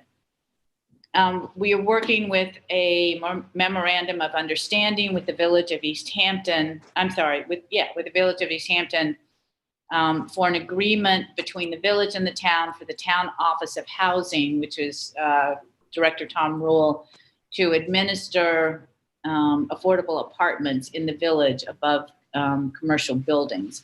So we should have a resolution on. I don't know if we'll have it on this Thursday or the next Thursday in March. We're also looking at a TDR from a transfer of development rights from a village property for an affordable apartment within the village. So I'd like to get those two things done together, the TDR and the memorandum of agreement with the village. And that's all for my liaison report. Can I ask a question? I thought we were going to discuss the declaration of the climate emergency, because I know that Jeff had also said that he wanted to review it and might have questions. Would this be a good time to discuss it? Because there's some things that I have questions about, or I would recommend making some, tweaks to. Okay, so I was hoping to get those because when we at our last meeting, we said we'd like to put it on then for March the 4th. So I haven't heard back from anybody. Oh, I thought it was because we were going to have a discussion of it today. Okay, so what are some of the suggestions then? So in the third whereas clause where it says, whereas we believe the town government's response to climate change can provide the town and townspeople with an unprecedented opportunity to save money. From what I've seen, the upfront costs investments are significantly higher. Maybe it saves money in the long run, but I know upfront. So I just question to save money because we know that the cars that we want to purchase or trucks are 2 times what we would, for, the trucks that or pickup trucks that we're purchasing now. I know that, doing a net zero senior center, there's more investment up front. So I just question the save money. And then it goes on to say to build a livable, energy independent and secure community, a vibrant, innovative economy, healthy and safe schools. We don't have any control or oversight with schools. So I'm questioning why healthy and safe schools are in there, because the lead up to that whereas is where we believe the town government's response. So town government's response has no bearing on schools. So I don't see the interaction there. So let me just go back and answer both of those questions in that paragraph. So one, in saving money, yes, we know that, electric cars cost more money, but then there's literally no upkeep.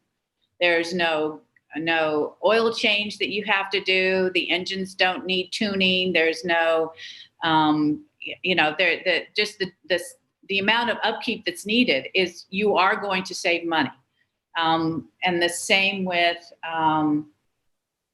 in building costs, the amount of energy. All you have to do is talk to the supervisor, who, yes, there was an upfront cost for solar panels, but now he's got maybe a $15 bill, $11 $11 bill. So maybe then it could state that, Yes, I think to your point, Kathy, about the vehicles, not every single thing shows a cost savings in terms of monetary costs, but transportation, we know, is one of the largest sectors for fossil fuel use and greatest sources of pollution. And the health and environmental costs of continuing with fossil fuels, when taken into account, actually show that electric vehicles are less expensive overall. And, for instance, the downtown street lighting in Montauk, when I initiated the transition to LED lighting, that's saving like $18,000 a year in electrical costs to that district, that special tax district. And the repayment time, while they were more expensive fixtures to start with, in a very short period of time, matter of years, the fixtures have completely paid for themselves, and the cost savings is ongoing.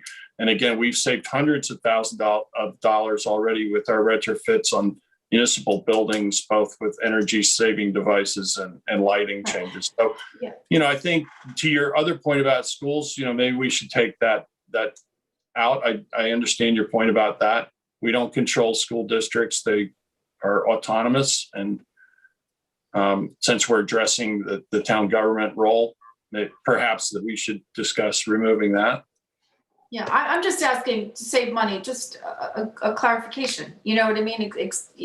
That's the only thing. And then on the next page, the second resolved that by declaring this emergency, the town board is committing to make climate mitigation and the elimination of greenhouse gas emissions a guiding principle and objective of all municipal operations, all policy and purchasing decisions, all planning and zoning rules and decisions, all aspects of town business for the foreseeable future. I mean, that's a strong statement and I completely support it. I guess the wording, all planning and zoning rules and decisions.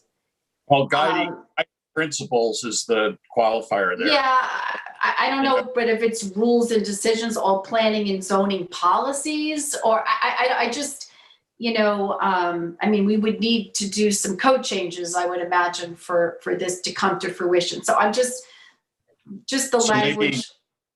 So maybe in terms of rules, maybe we should look at tweaking that a little bit.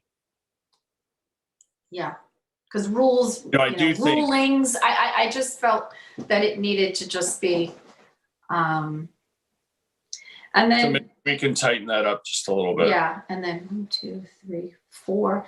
The fourth resolved, where we talk about, that resolved that the town board supported and guided by the town natural resources department and with the assistance of the town's energy sustainability committee, and engage and educate town department staff and residents to implement, adapt, and expand the town's climate action plan and all climate mitigation efforts.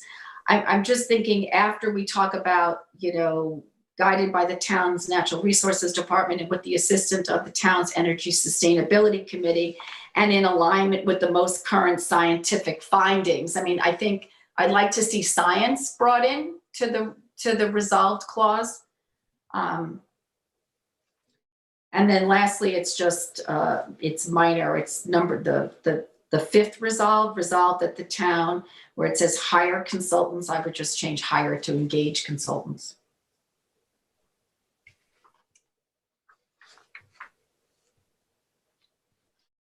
Any other board members? But this is a strong statement, and I'm 100% in support of it. It's just, these were my tweets. Anybody else have any tweaks in the language or comments to add to Kathy's? I don't have my comments. I didn't see this on the agenda, but I can, if you're eager to get it on Thursday, I can easily do it the next day and get it on. I agree. I don't have it in front of me either, but if you want to just draft that and resend it, I'll read it. But nothing that just came up is anything that I hesitate on. So Kathy, the only one I didn't write down was where you wanted to put in the word science. If you want to send that to me. Yeah, well, it was just after the fourth resolved, where you talk about it's supported and guided by the town natural resources department and with the assistance of the town's energy sustainability committee, and this is my language, and in alignment with the most current scientific findings regarding climate change. Or something to that effect. I just think that we need to mention in science. Consideration of,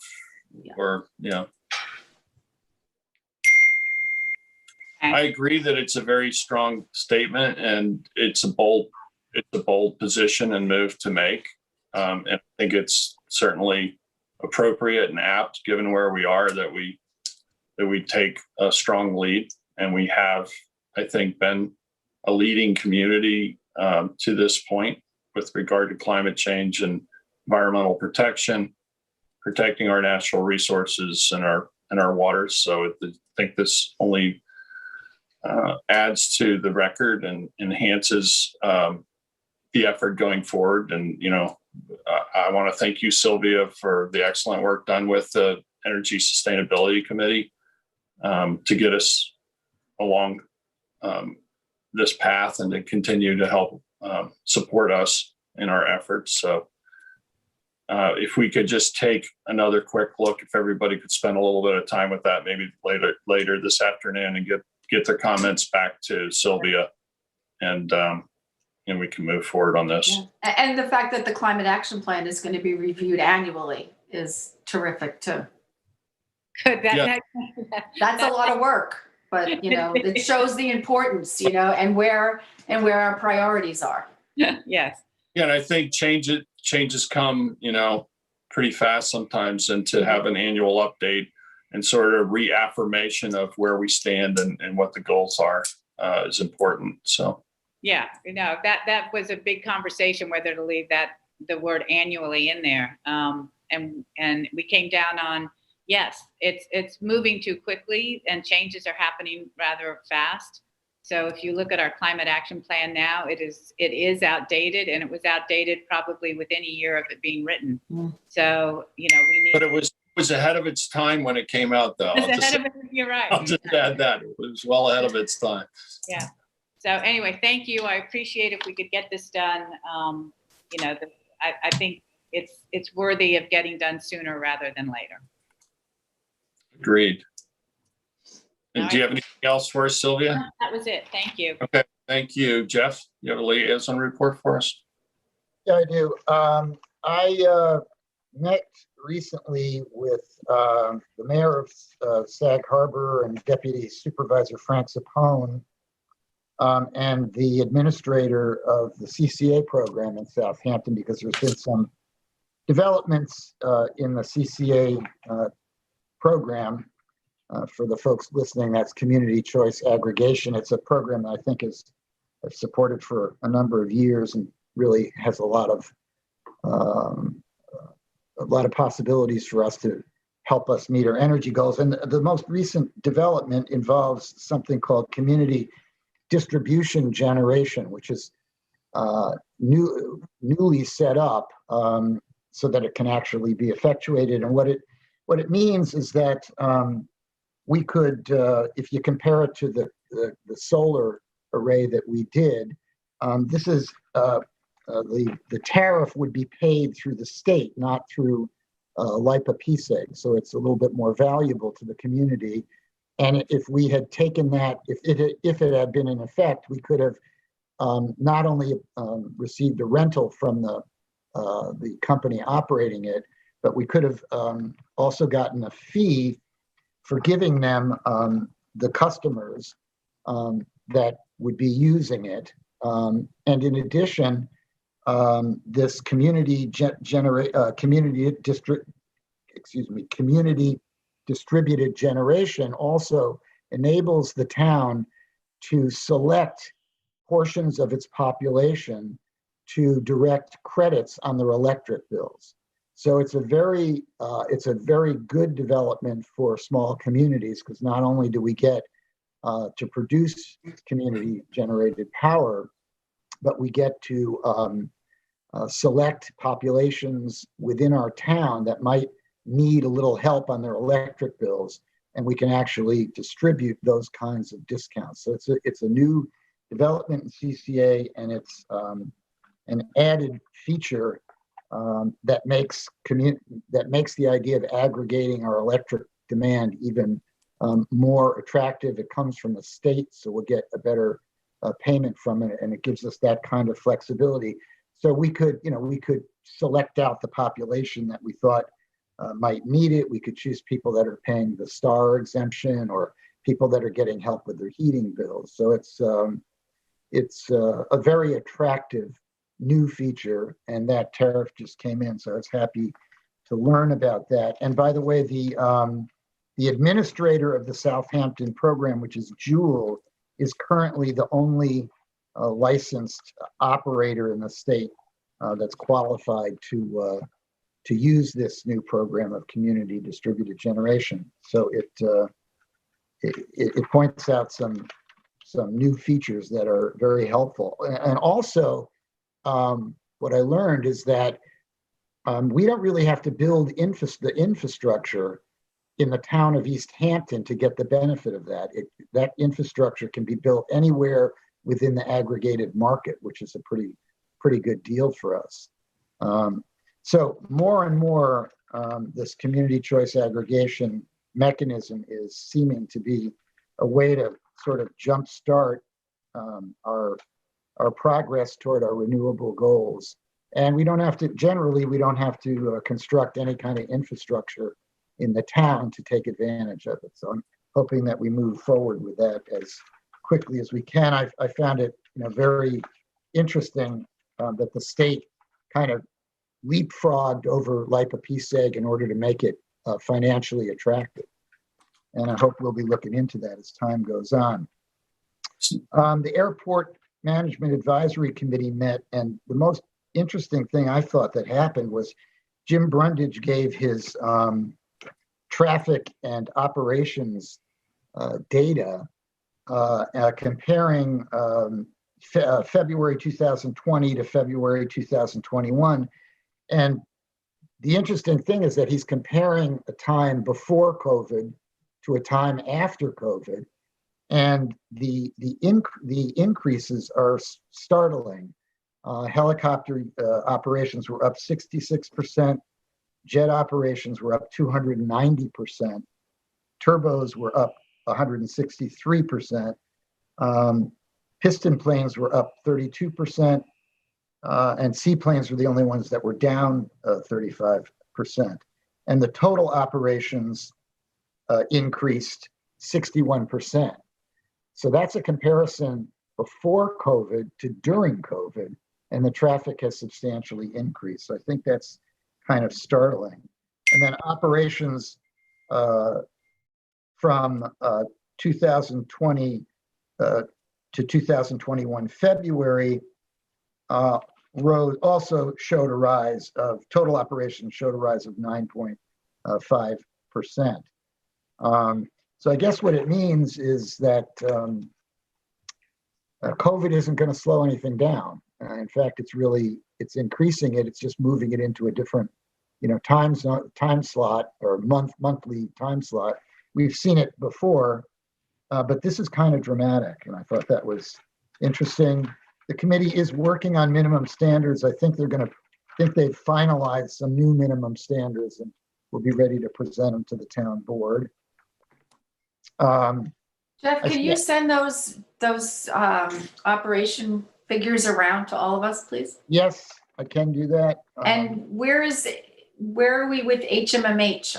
I think we authorized them back in December. Are they ready yet to make a presentation on the 2020 season? And I can check in. I think they should be done. I can check in on them. I've been dealing with a couple of our other consultants, frankly, and HMMH has been not the focus at the moment, but I can check in on that today. Thank you. I guess Kathy will be reporting on the police revisioning committee, and I've been watching it with Peter and Kathy, and the committee's done good work, and we've gotten the answers back on our questionnaire, and the less good news is the amount of response that we've gotten from the Latinx community and the African American community. Very low response, but I know I'll let Kathy talk about it. I'm sure that we'll continue to make efforts to reach out. It's kind of not a surprise, unfortunately, but it is a little disappointing. I was going to talk about the special events committee, but we've covered that fairly in fair detail. I do think, jumping from the airport to special events, that the impact of COVID actually might give us an opportunity to rethink the extent to which we are commercializing our beaches. We're wrestling with some applications. I don't want to go into the details of the applications because we're not ready on it, but we did have some interesting discussions about the extent to which we should be using our beaches as sites for commercial activities and whether or not it's safe, whether or not they present a burden on other beachgoers, and in some locations they do. And I think going forward, it might be interesting to consider the question of how much and how often and how large events we want to have on our beaches, and whether or not we want to have some period of time when we don't have any commercial activity on the beaches. And I say that with an acknowledgement that we have a lot of people employed in the business of catering.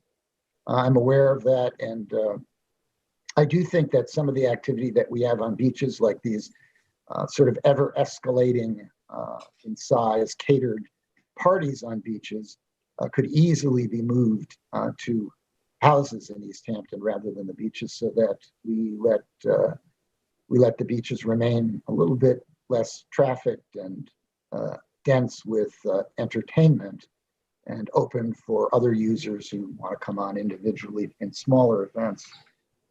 We're very house proud out here in East Hampton, proud of our houses, and I'd like to see more activity, more of these, especially the large scale activities in the backyards of our houses and not on the beaches. I met with the Housing Authority, and Gansett Meadow is fully rented, I'm happy to say.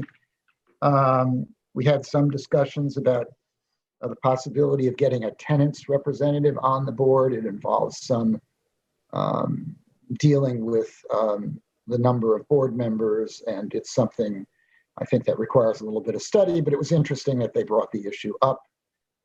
It has come up from time to time, year to year. I don't believe we have a number that would require us to have tenants rep, but we have experience. It might be a good idea, and I think the board is going to look at it over time carefully. The Accabonac roof project is coming along. They've got 2 buildings that have been completed, but it stopped due to weather for a couple of months, and that's where it stays. And there's been some work in Avalon. The Avalon Apartments and the Accabonac Apartments are changing their laundry. The people that do the laundry concessions there. And the 3 Mile Harbor property, which will be a joint venture between the Housing Authority and Georgica Green Ventures, did get on the planning board agenda for preliminary site plan review, and apparently met with, there were a lot of people there. Was a lot of positive energy about it moving forward. So I was glad to hear that. And I think that's pretty much what I have. Thank you, Jeff. Michael, did we have any callers on the line? I think I got a message a while ago, sir. Yes, we have one caller. Yes, I'll unmute that caller now. The last 4 digits are 8764. Good afternoon. It's David Buddha. I wanted to make a couple of comments. I would like to see on an upcoming work session of the town board a discussion of the role that small cell, I don't even know what you call them, small cell transmission towers mounted on top of telephone poles at a height of no more than 50 feet, how they can positively and beneficially affect circulation of cell phone service in the town. I'm thinking that it might very much be something that would be of benefit to people in areas that have poor cell phone transmission at this time. And I do know that last week's planning board meeting had a very productive discussion, more of an educational session, with an attorney and technical people representing Extenet, which is a company that has apparently proposed and is in the process of installing a network in Montauk of 13 sites, 3 of which apparently are within the town right of way and therefore need town approval to some degree. And I think that this is a new technology, which I think you're all aware of, that may, down the line, if it's extensive enough, eliminate the need for some of the extremely tall 150, 200-foot, 300-foot towers in our community. So I would like to see some discussion of that, not just at the planning board, but also at the town board, and how that's going to integrate into our vision for cell phone service delivery. I have a second topic, if I can just throw it out there, and then if anyone wants to respond to the first one, that's fine too. The second topic is really, I'd like to have a quick conversation with the LTV technician online. I guess that's Mike. You can take I know that when Yes. what I'm Go what ahead I'd like and give to us discuss and mention to you is that it would be beneficial, I think, to the whole meeting progress if your scroll instructed people in advance to turn off all audio sources, whether it be television or computer, in the room when they're getting ready to talk, because that's one of the issues that is frustrating when you're watching the meeting. And then the second one happens to do with the delay. Months ago, I was educated by you or your cohort that the YouTube feed had less of a time delay. Well, today I was taking a look at both locations, and it turns out that your television feed has an almost minimal delay of only 5 or 6 seconds, whereas today your YouTube feed had a delay of at least 30 seconds. And that's part of also why it's difficult for people to communicate with you, because they're watching or listening, and then there's a delay, and they're speaking, and they're confused as to what the time frame is. So I think that I'd appreciate some comment on what has happened with the time delay on the two different sources of watching the meetings. Thank you. Thank you, David. I mean, your comments on the suggestion of adding, instructions about turning off your devices if you come on the call is maybe helpful. So appreciate that. And we'll certainly let you know if we have a discussion on small cell antennas at a work session coming up. But I will say that the Wireless Communications Committee has been discussing all types of antennas within the township and a review of the town code to bring it up to date to reflect technological changes that have taken place since it was first drafted. So when we get a little closer to being able to have a meaningful discussion about that, I'm sure it will be scheduled for a work session. And if I may, David, I don't know if you noticed, but the work session materials were all posted by about 7 o'clock this morning on the town website. On the Buddha button. No, there's no Buddha button. No Buddha button. There's no Buddha button. No button but yet. there are many ways to find the town board work session materials. No Buddha button, but the information is posted. So yes.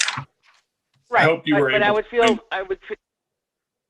would feel that you could improve the access to that button, that information by providing a button. The buttons, give you one-step access to a particular part of the town website. Otherwise, you have to go through 3 layers of nesting to find it. Not anymore. Not if you go to government and you right under town board, it says work session materials. So it's one-click shopping. Well, I think sounds like 2 clicks, but 2 clicks is better than 3 or 4. Okay. Okay. Great. I'll double check. Thank you very much for taking that upon. Thank you very much for making that information available. My pleasure. Thank you for calling, David. Do we have any other callers on the line? No, we do not. Okay, I'm going to move on with my liaison report and just bring everyone up to date on vaccine distribution in response to New York State and the county vaccine centers being so distant from East Hampton. And, we know how difficult it's been to obtain appointments. I assembled a vaccination task force, which includes the East Hampton Healthcare Foundation, Sheila Rogers, local doctors, Gail Schoenfeld, George Dempsey, Peter Cha-Cha with a background in logistics, and technology expert Thomas Sessa, who, along with the Councilman Elise, myself, and Executive Assistant Joanne Pilgrim, have worked very hard to bring vaccine to our community. And as a result of those efforts, East Hampton became the first town and only town in Suffolk County to have built out a dedicated town-run vaccination facility. And this facility is CDC and DOH compliant at the former CDCH building on Stevenhans Path. Thanks to the assistance from Suffolk County Executive Steve Ballone and his staff, we secured the first doses of vaccine from Pfizer on 2/13. That was Saturday, 3 weeks ago. And I'm pleased to announce today that our dedicated vaccine website has gone live, and it is in the scroll on LTV as we've been speaking. And just in the short time that it's been up on the scroll, we have already over 61 residents registered. I want to make sure that people understand that supplies are still very limited, and there's not a lot of advance notice as to when a supply becomes available. And to date,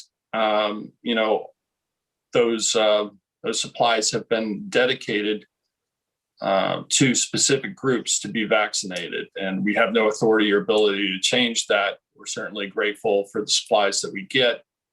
So clinics will be held as vaccine supplies are obtained, and appointments will then be scheduled based on eligibility. So if you go to ehtownvaccine.org, you'll see the website comes up. I think I might be able to share that with you.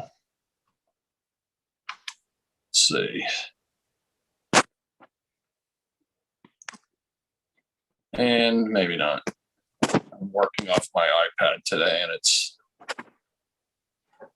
in any case, if you go to that site, you will see the website. It has a lot of information, frequently asked questions. It also has a list of all other vaccinations. I can share it, Peter. Would you like me to do so? Yeah, that'd be great, David. Appreciate that. Okay, give me one moment. So pre-registration does not guarantee an appointment, but allows us to schedule you to be vaccinated once we get supplies available based on your eligibility. And we'll be contacting you directly when you can be offered an appointment. Thus far, as I said, the supplies have been earmarked by the governor for specific groups. The first local distribution was for essential workers, which included firefighters, teachers, grocery, and deli workers. And the second local supply of doses came through the Health Equity Task Force as mandated by the governor, and was directed by the state to eligible people of color from underserved communities. That was held at Most Holy Trinity. We now expect to be able to arrange clinics in the future for residents over 65 years old, and it will potentially have another dedicated clinic for those with comorbidities, underlying health conditions that qualify under the state eligibility rules. If you go to the website and you click on pre-register, you'll be able to work through the form, which is basically a digitized version of the New York State vaccine consent form. And that information will help us populate the lists for future clinics and distribution of vaccine. So as you see, David has on the screen there, eligibility, and there are a number of groups there, and you're encouraged to click every box that applies to your eligibility. In some cases, a person might have as many as 3 different eligible categories. For instance, if the person were over 65 who had an underlying health condition and worked as an essential worker, that might be 3 different qualifying factors. And at some point when we have more flexibility as to how doses might be given, we would like to be able to prioritize based on those extra needs.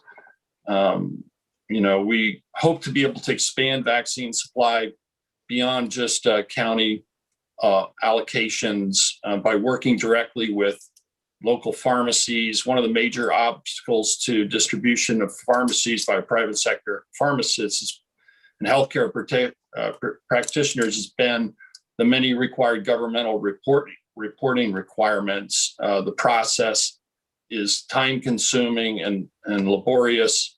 And, for a small pharmacy to be, filling out multitude of forms by hand on paper and then trying to upload them into the state NICES system is for vaccine reporting is quite onerous. Plus, many of the physical locations are not well suited to administering vaccine due to the lack of social distancing, the inability to have an observation area. So what we would like to do is to offer our facility to other healthcare providers who have access to vaccine to be able to facilitate those doses to be administered within the community.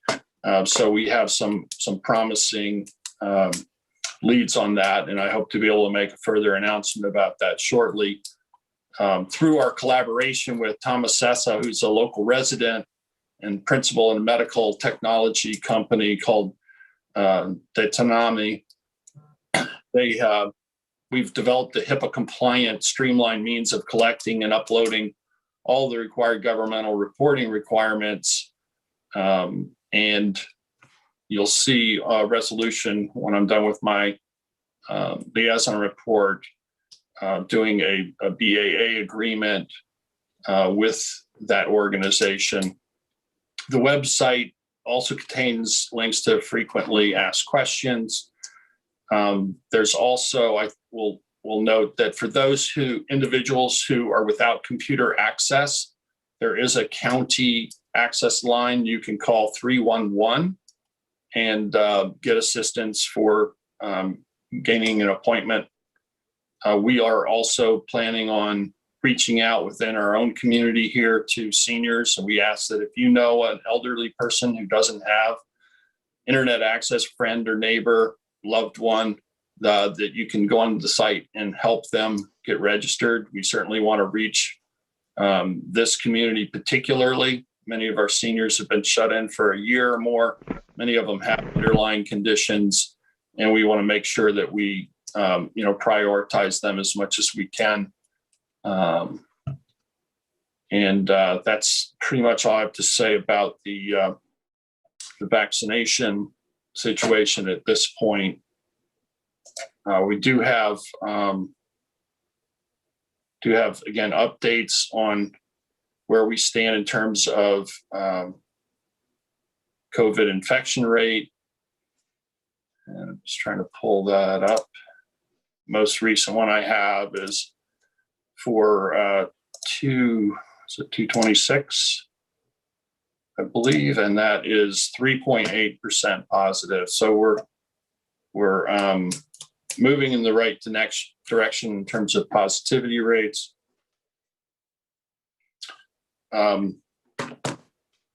Back to my liaison report. There was a meeting yesterday. The Army Corps of Engineers presented a PowerPoint presentation on the Fire Island to Montauk Point study reformulation plan and update. At this point, the plan has moved forward. The chief's report was filed, I believe, last spring.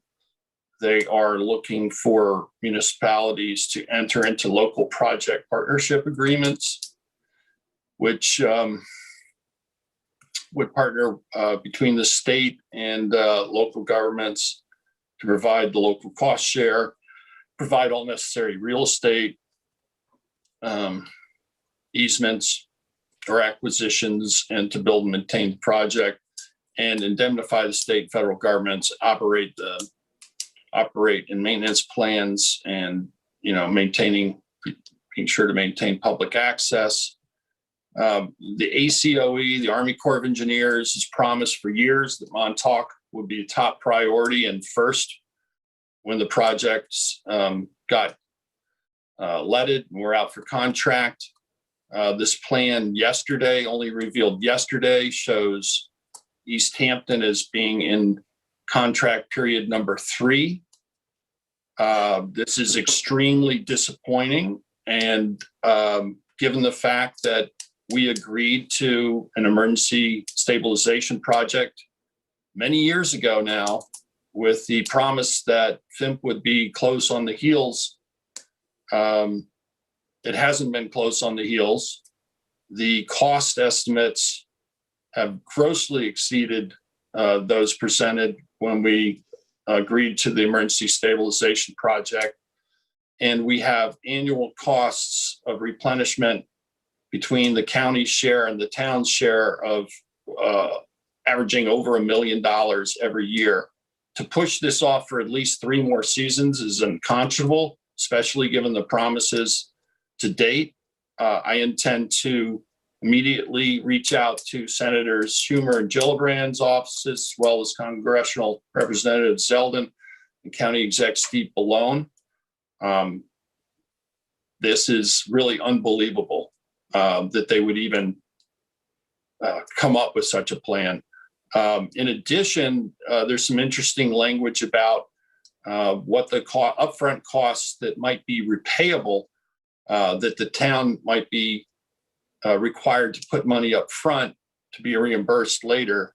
I think we have a lot of really hard discussions to have with our other representatives in addressing this proposed plan by the Army Corps of Engineers. It's been many years of promises and assurances, and it's now time for the Army Corps to deliver on their promises and assurances, and I intend to hold them to their promises and assurances.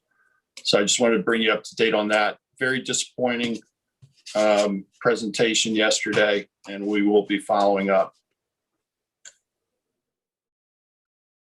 The Police Reform Committee is in the process of presenting a draft plan. They're scheduling to do that on 3/9 next Tuesday. So we'll have a work session, review and discussion of the draft police reform plan as mandated by the governor's office. There'll be a dedicated listening session to hear public comments on the draft plan with a Spanish interpreter at 7 p.m. on March 11th. We had an initial listening session. This one will be similar, but focus on the actual plan. Kathy reported on the survey that was done. Jeff made a passing mention of the results of that survey and I think the lack of involvement by minorities within the community. We did have responses, but they didn't seem to be proportional to the number of people that we believe we have based on the demographics. That's disappointing. It's not something new. Again, we did engage directly with OLA, and I'm kind of surprised there wasn't more outreach or connection and involvement given that organization's involvement. But I think it's been something that some of us have been frustrated with for some time in terms of being able to get involvement and engagement. One has to wonder if it's a lack of interest or if it's just a lack of being able to get the information out. I think it may be the first, frankly, because we've certainly gone to great lengths to publicize and get the information out in the community. Peter, if I may, I know that some of the folks on the committee did Facebook Live interviews and in Spanish, and I think what we had reached out to all of the school superintendents, and they all had committed to send it out on their parent Google group. But to the best of our knowledge, it only went out to Montauk parents. So I think we've identified some of the areas where we could bolster it, because one of the recommendations of the committee is going to be that we do this survey every year. So I think that we should have a debrief, and I think there are lessons learned, and I think we'll find ways to do it better next time, and I think be able to bolster those numbers up. Well, that may be one of the results of the reform committee, exactly, that, ongoing, response and engagement is something that we need to try and overcome. And so that will certainly be something in the plan that I'm sure will survive draft form. Mm-hmm. And is important to continue to try and improve our our communications and outreach with all members of our community. So the public comment on the draft for the evening meeting, again at 7 p.m. on Zoom on the 11th, will include a Spanish interpreter so that both what's said in English will be translated into Spanish, and what's potentially said in Spanish will be translated to those who speak English. And there will be a resolution to adopt the final plan on the 3/8 regular meeting of the town board. And David had mentioned earlier some questions about South Fork Commuter Connection and when that might restart. I had correspondence from Fred Thiel yesterday, in fact, to schedule a meeting to review that this next week. And so we'll be pressing forward that. Hopefully we'll be at a point where, that will be able to open again in the coming weeks or months, that people will feel comfortable enough riding public transportation, and that we can alleviate some of the stress that we have from the trade parade, if you will, commuters traveling by motor vehicle. Also, in terms of the hopper, again, public transportation, I don't know if grant funding will be available for this coming year. That's another discussion to have with the assemblyman, whether or not he thinks there'll be continued funding for the hopper. I think there's less concern over South Fork Commuter Connections funding, but any kind of discretionary funds at this point are in question. That may be alleviated by federal aid to states and cities and towns with the stimulus package that's being discussed in Congress right now, the 1.9 trillion. That I think would go a long way towards keeping things going and making us whole. And that's pretty much what I have for today. Again, if you get an opportunity, please visit the dedicated town's vaccination site, ehtownvaccine.org, and get yourself registered for a vaccine. And hopefully we'll be able to send you an appointment sometime in the near future. At this point, I believe we have resolutions to offer.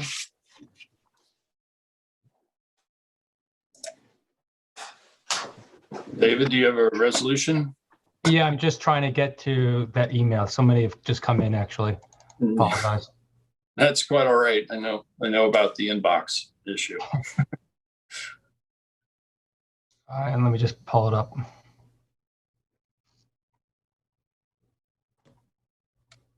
Oh, hey, look at that one. Okay. I have resolution 2021-301 to offer. This is a donation of a bench from the gifts from the members of the East Hampton Rotary Club in memory of Christine Sefton. This to be placed at Sammy's Beach, tax map 356-2-53.001. Second. All in favor? Aye. Aye, pass. Carried. Resolution 2021-302 is approval of pay to Victor Miranda of Vision Maker Productions for the production of East Hampton Arts Council Creative Networking Nights. The invoice is for $300. Second. Jeff, All you're in muted. favor? Aye. I seconded it. All in favor? Aye, passed and carried.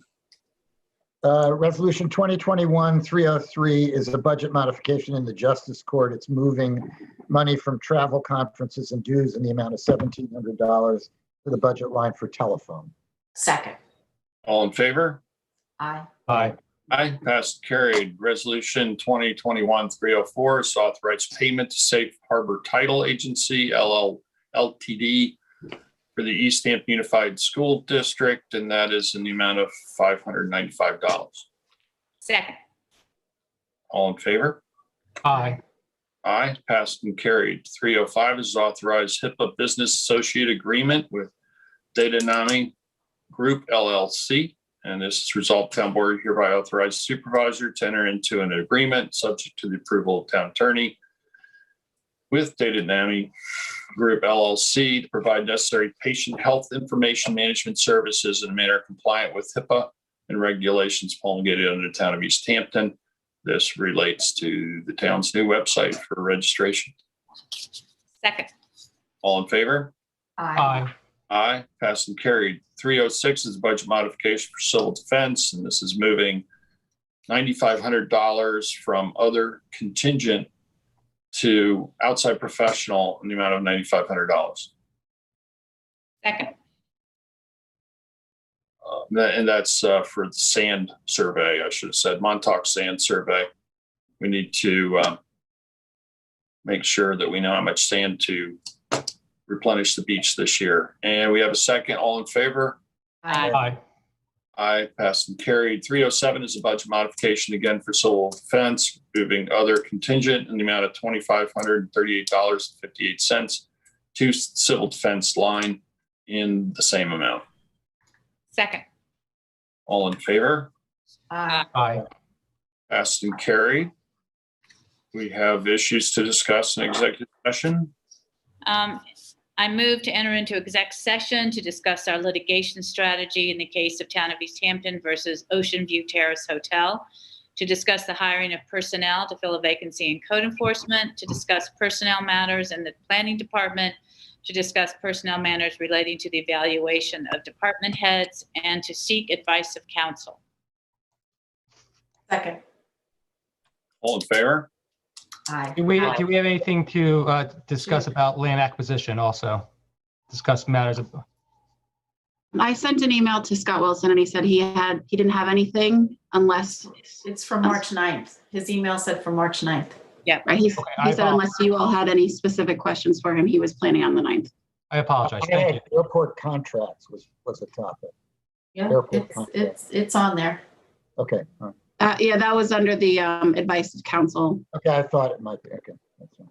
So So we we had have a our second. So what? second. would All you in like to favor? see? Aye. Aye. We just need to decide a time since our first appointment was with outside counsel was at 2:00. It was scheduled at 2, and I need to have a short break to follow up with some breaking situations. And so shall we say 2:20? Sure. 2:30, give you time, Peter? 2:30? Yeah, that would, 2:30 is even better. Okay, let's do 2:30. Okay. Doing that at 2:30, do you need to, you have a 3:00 also? Right. Does that give you enough time? Okay. Yeah, Hope so. it'll have to do. That's big work. Okay. Talk fast. Thank you very much, everyone. Thanks, Stay safe and everyone. Be well. Sign up and get registered for vaccine. Yeah. Thank you, And Mike. we will see you. I'll send a link shortly for the exec session. Thank you. Wonderful. Thank you. Thank you. Thank you. Bye, Thanks, everyone. Mike.